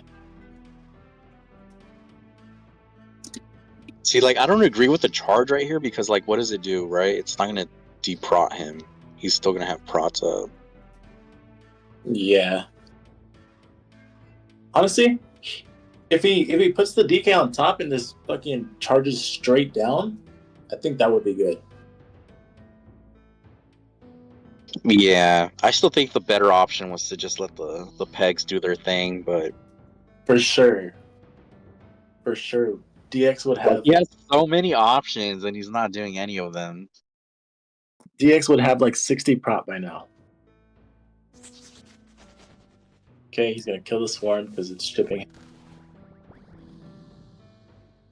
And you're he's about to lose his other DK.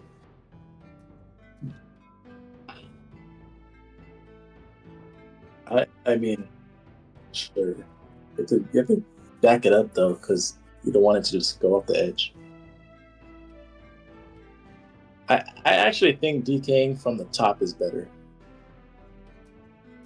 because you could DK to the like more left, you know, so it doesn't get sunk. This is risky. Yeah.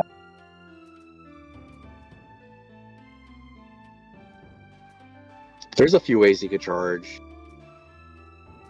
But if he does it here, I mean, it might be good.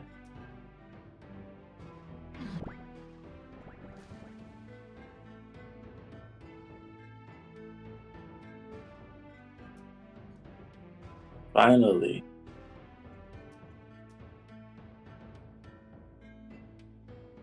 Alright, so DX should be dead now. Like, there's nothing he could do.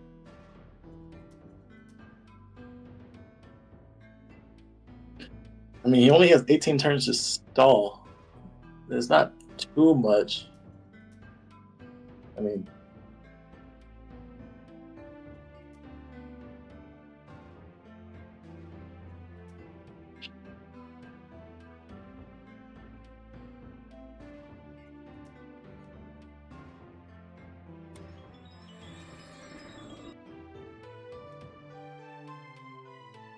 does he summon a DK on it?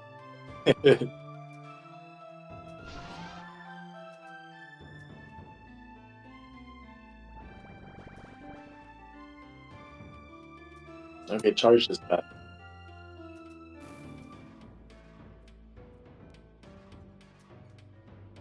Like, you don't even need to cast light. Drop down and charge. Yeah, I wouldn't have casted Flight either. Like, there's no point. No point. Because then DX gets to knock you down next turn. You can't chase him. Yep. If he has Ice Shield, he could easily get a good charge off of him. Yeah, like Ice Shield from underneath and just charge up. Yeah, like make use of your flight. No, he's gonna do it straight down. At least put yourself where you can't be sunk, you know?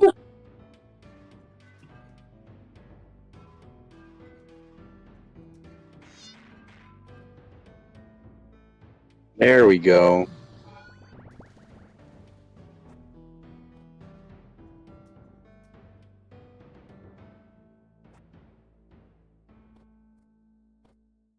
Yeah, so DX can't really do anything. Like, the map is completely open.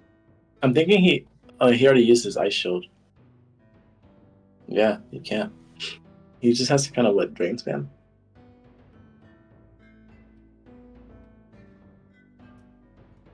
I wonder if he brought a tower. Yeah, I don't think he did.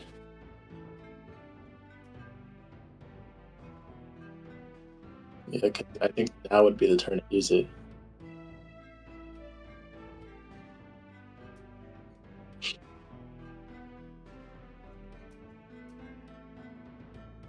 What, was he trying to flash sync it? Okay, he did bring a tower.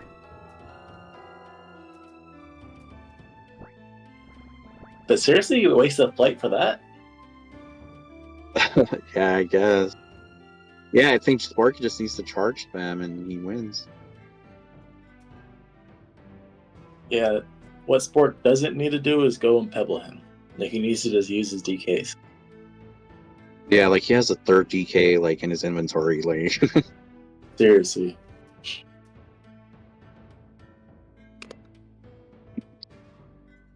at least choke him out with the pegs.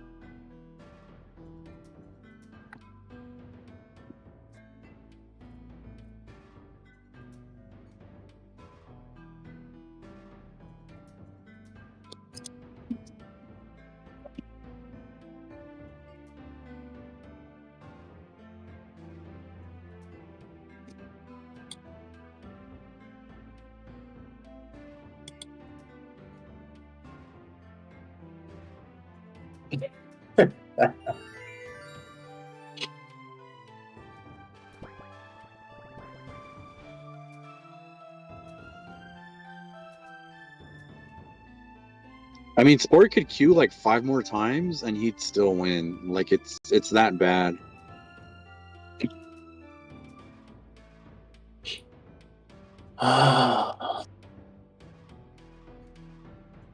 Or can actually just sync DX right here.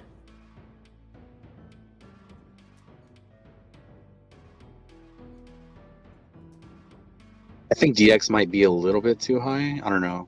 It's kind of hard to tell. I mean, he'll for sure get chipped by the shock shield, but I think he'll do it. So you remember when I said to like, flash that open, like that tower? Right. That's precisely why. He might be able to jump over it though. And blast out. But yeah, that's GG. Like, there's no way. Like, I would flash this because anything else could fail. yeah, 100% flash that. I mean, maybe a drain will fit in that little thing.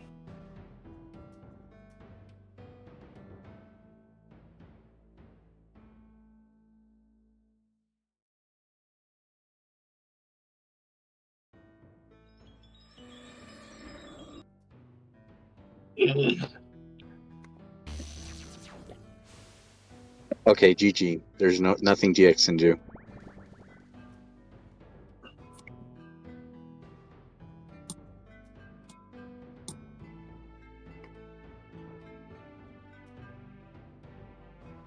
I think anywhere he teleports, he dies to a DK charge. Yeah. Yeah. You can't go anywhere.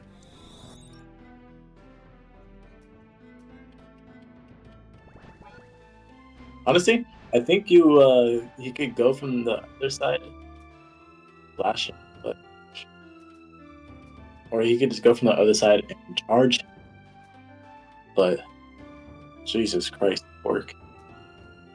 Yeah, like he could jump the DK over and like land it on his own head. Or do that and use the other DK. Yeah. I mean, he had a million ways to win from turn 3. Yeah, no, it's from turn 3. With the sinking from the ice shield jump. Yeah.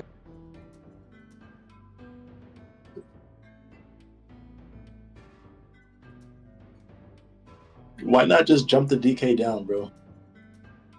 Now you're gonna put yourself in a His heart is racing, man. So he wins. He beat DX at his own game. Finally, good shit. Well, congratulations, Spork, right? That's the finals?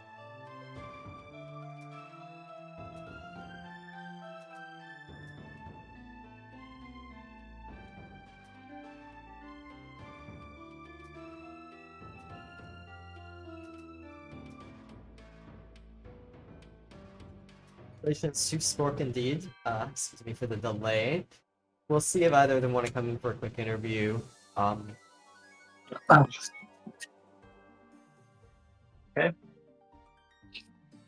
I'll go to the restroom real quick.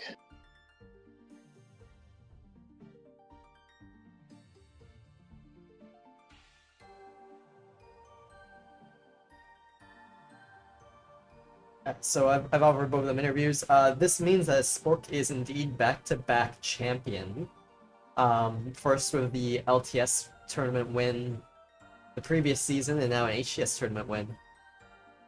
Hey, Welcome in, Spork. GG's. GG's. I know 1v headed to the bathroom, but I'm sure he has a lot of questions for you of game 2. You know, you were playing it very, very safe. We were. Should we wait for DX to join? Yeah, we can wait for DX if he wants. I don't know if he'll join. All right. Looks like 1v's back.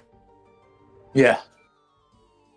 Yeah, 1v, I'm sure you have quite a few questions with that game too. Sorry, game 3 from Spork. Man, so like, what was your thought process, or like, what were you thinking when he initially went to the bottom right corner? I'll be honest. My thought process was, okay, he's already kind of cornered, and I can just slowly take the win. Perhaps too slowly, yeah. I made quite a few mistakes. Uh, but I'm also not very good at playing those kind of distant games like that. That's not really my style of never been my style of high times. What do you mean by So, like? Yeah, what do you mean by that? as in like, there's a lot of turns where it's not immediately clear what the best thing is to do. Okay, Because yeah. you don't want to. If he has too much prod advantage on me, there were several times where I just let him Kagero me. That was a mistake because I couldn't build up tempo like that, of course. There was actually one turn where I queued and I meant to prot shield. But I actually thought I had pressed prot shield, and then my mind just kind of blanked out, thinking I had already pressed it. I queued a few other times because I just didn't. I wasn't quite sure what to do. I was just waiting for the map to help me out. Like I am kind of playing the Arma in a way where I'm trying to let the Arma, like the rain, free up my Peggies and whatnot without having to do it explicitly. Because I want to throw him off. I want him to not see the possibility of the map opening up like that. If I flash, it's a little too direct. And that's where I get a little uncertain because it's like, okay, is he planning on me doing that and will he make a counterplay? That kind of thing. But yeah, it's probably overkill. Yeah, game 3 was kind of, for lack of better words, kind of a throw by DX because I think it was a bit careless. After I think you sunk him like turn 1 or turn 2 or something, and he teleported to the side, and he was kind of careless with where he positioned himself. So he ended up getting flashed again, and it was kind of game over from that point on.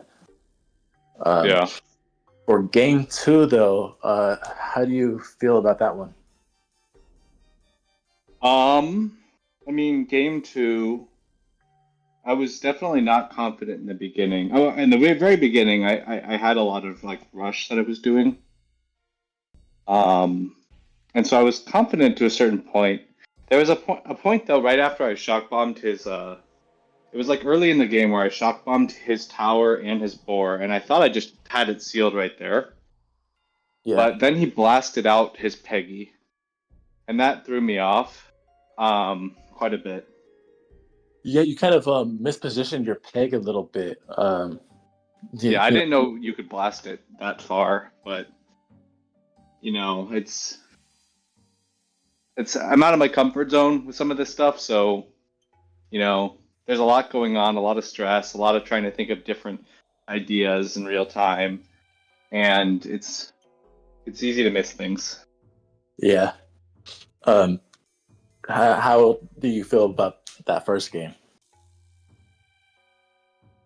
Yeah, I mean, I don't think that one needs much explaining. I mean, the second I missed the sank, I knew it was over. I knew it was over at that point because my position was completely gone. I didn't see any way back in. I would say game 2 was like the main game where it was actually kind of like a toe-to-toe matchup between you guys, and you had to kind of outplay the other one. Game 1, you kind of blundered and he just had control of the map. Game 3, he blundered and then you had control of the map. So game 2 was like the only one where you guys were really going like head to head. Was there any moment where you think that like the tide of the battle kind of just turned towards your way on game 2? Sorry, could you repeat that? I was a little For game 2, was there like a specific moment where you thought like okay, this is in my favor now? I mean, really, like when he missed the flash, that's kind of when I at least thought I started to have a good position. I'm going to be honest. I think what ended up happening is DX made a few like unfortunate blunders, but otherwise was just outplaying me. Like in terms of like actual macro, I was just getting dominated, and so it, it's one of these series where like okay, I'm happy to win, but I'm if I'm gonna be like dead honest here, I think DX played better. Like if you subtract out a few blunders, he was the better player. I think these games. I don't think so. I think you actually like you're a mechanically strong player, and it showed. I think he had the better strategy, but he made like game 3, right? He made that huge mistake of like charging you with DK, and Yeah, you just won it for free. Like that puts you so far ahead that he couldn't recover. And yeah, that is true. Yeah, things like that, you know? Yeah, there was a lot of things that DX kind of did where he kind of went for like a greedy play, and it kind of ended up biting him in his ass. I wouldn't necessarily say that he outplayed you dramatically. yeah. I Like mean, you guys just have different strengths. Like you didn't make as many mechanical errors as he did, and you made a bit more strategical errors than he did. yeah. I think that's a fair assessment, and I think that's kind of what we would expect, given the differences in how we usually play. Um, yeah. I mean, yeah. They were all interesting games and long series, but yeah. I mean, I just want to say like really good games to DX. Um, I thought he like played all of the recovery aspects really well, and definitely left me kind of stumbling. Were you nervous going in? Or is there any like mind games? Like because DX likes to throw in random books sometimes. Was there any worry about that? Yeah, I mean, uh, I'm not predicting. My idea was okay. If he is going to throw any random books, it's probably going to be to counter the stone mix. Like I know he's come up with a variety of books to deal with that, and I that's why I opened with it because I said, okay, if there's any game where he's probably much less likely to try and counter me, it's the opening game. And I was kind of playing into this series, trying to plan to use the stone open with the stone mix by throwing everyone off and just running generic leading up to it. But that obviously didn't really pan out because it didn't really work. I mean, I didn't play it well at all, of course, but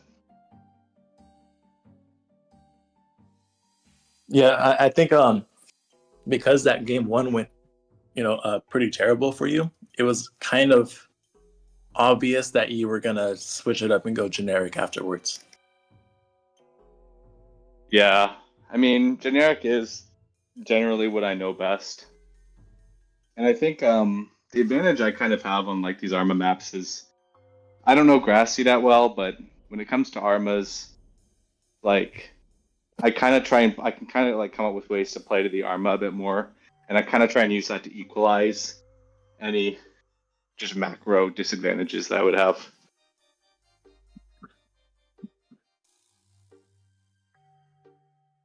But yeah, overall that was it was a pretty good series. I wasn't clear cut as to who was gonna win. It was one of those series that could go either way, especially because you guys I think were tied in terms of wins and losses against each other throughout this tournament. I predicted Spork would win. Well, that's interesting because I didn't. But I'm happy to be able to show that okay, I can contest games in HTS. Maybe not convincingly, but you know, I don't know. It is fun to play. It's very exhausting. I'll say that. Yeah, But but yeah, so are you gonna start entering more high times tournament after this one? I might. Yeah. I think the tournaments are. I can deal with them more because there's only so many games you have to play, and they're usually on interesting Arma maps. Yeah. Yeah, I was gonna ask, how did you feel about the tournament setting in general, in retrospect? I really liked it. I think Wasteland is certainly probably the coolest 60s map I've played. It'd be between that and maybe Murky. Um, but I really like the Arma. I like the redo aspect, and I even like the rain. I don't really like the clockwork bombs that much, but they can be interesting as well. It definitely is a lot going on. And the static balls, those can be RNG because out of nowhere, a minion can get protected, or a piece of land that would be you could otherwise blast in the past could get protected. But at the same time, it introduces these kind of like high skill aspects of like, okay, what if you you've probably seen here and there all like pebble right through a static ball to try and make it unpredictable as to when the map will open up from the pebble. So I think it has a lot of interesting strategies associated with it. Yeah, overall cool map. Yeah, For, oh, go ahead, sorry, Juan. go ahead. I was gonna say for game 3, so DX was stuck in the corner, right? And at this point, you had, I think you had an undead Pegasus and you had a swarm, and he was kind of trapped. And this is before like all the rain kind of wore down that side of the map. Me and Nev on commentary were suggesting for you to flash open more of the map, just to complete your map control, so that he can't go anywhere other than that corner. Why do you think you didn't think of that, or you were against it maybe? You're saying to flash in more and try and close it in quicker? Well, yeah, the entirety of the map. I guess, You mean the remainder of the map? yeah. I didn't see anywhere else in the map that really needed that I couldn't readily access with the DKs, especially mid game onwards. I'm referring to more like around turn 30, like when majority of the map was still there. I know towards the end it was like kind of barren, but around like turn 25, 26, when he went to the side of the map, you spent a lot of time trying to ladder your DK up out of that little hole when you could have You mean saved. in post? Yeah. As Yeah, opposed to flashing it all. exactly. Yeah. Yeah, no, that's honestly like probably in part my hubris in trying to show off with DK laddering, which didn't really work out well because I was not doing a good job at that. Yeah, but And you also like me trying to be efficient with my turns, but obviously it doesn't really matter if you end up queuing the turn or doing something that's not very useful. Yeah. You also kept using shock shield. What was like when you cast a shock shield? Killer move. Yeah, Filler move because I'm biding my time, and I wanted to keep it up in case he teleported out of nowhere or summoned a minion out of nowhere, so I don't have to then use it later. I see. So it's kind of like an anticipatory move. It's kind of like a fail safe. It always gives me a little edge if shit blows up while I'm trying to like zone in on him.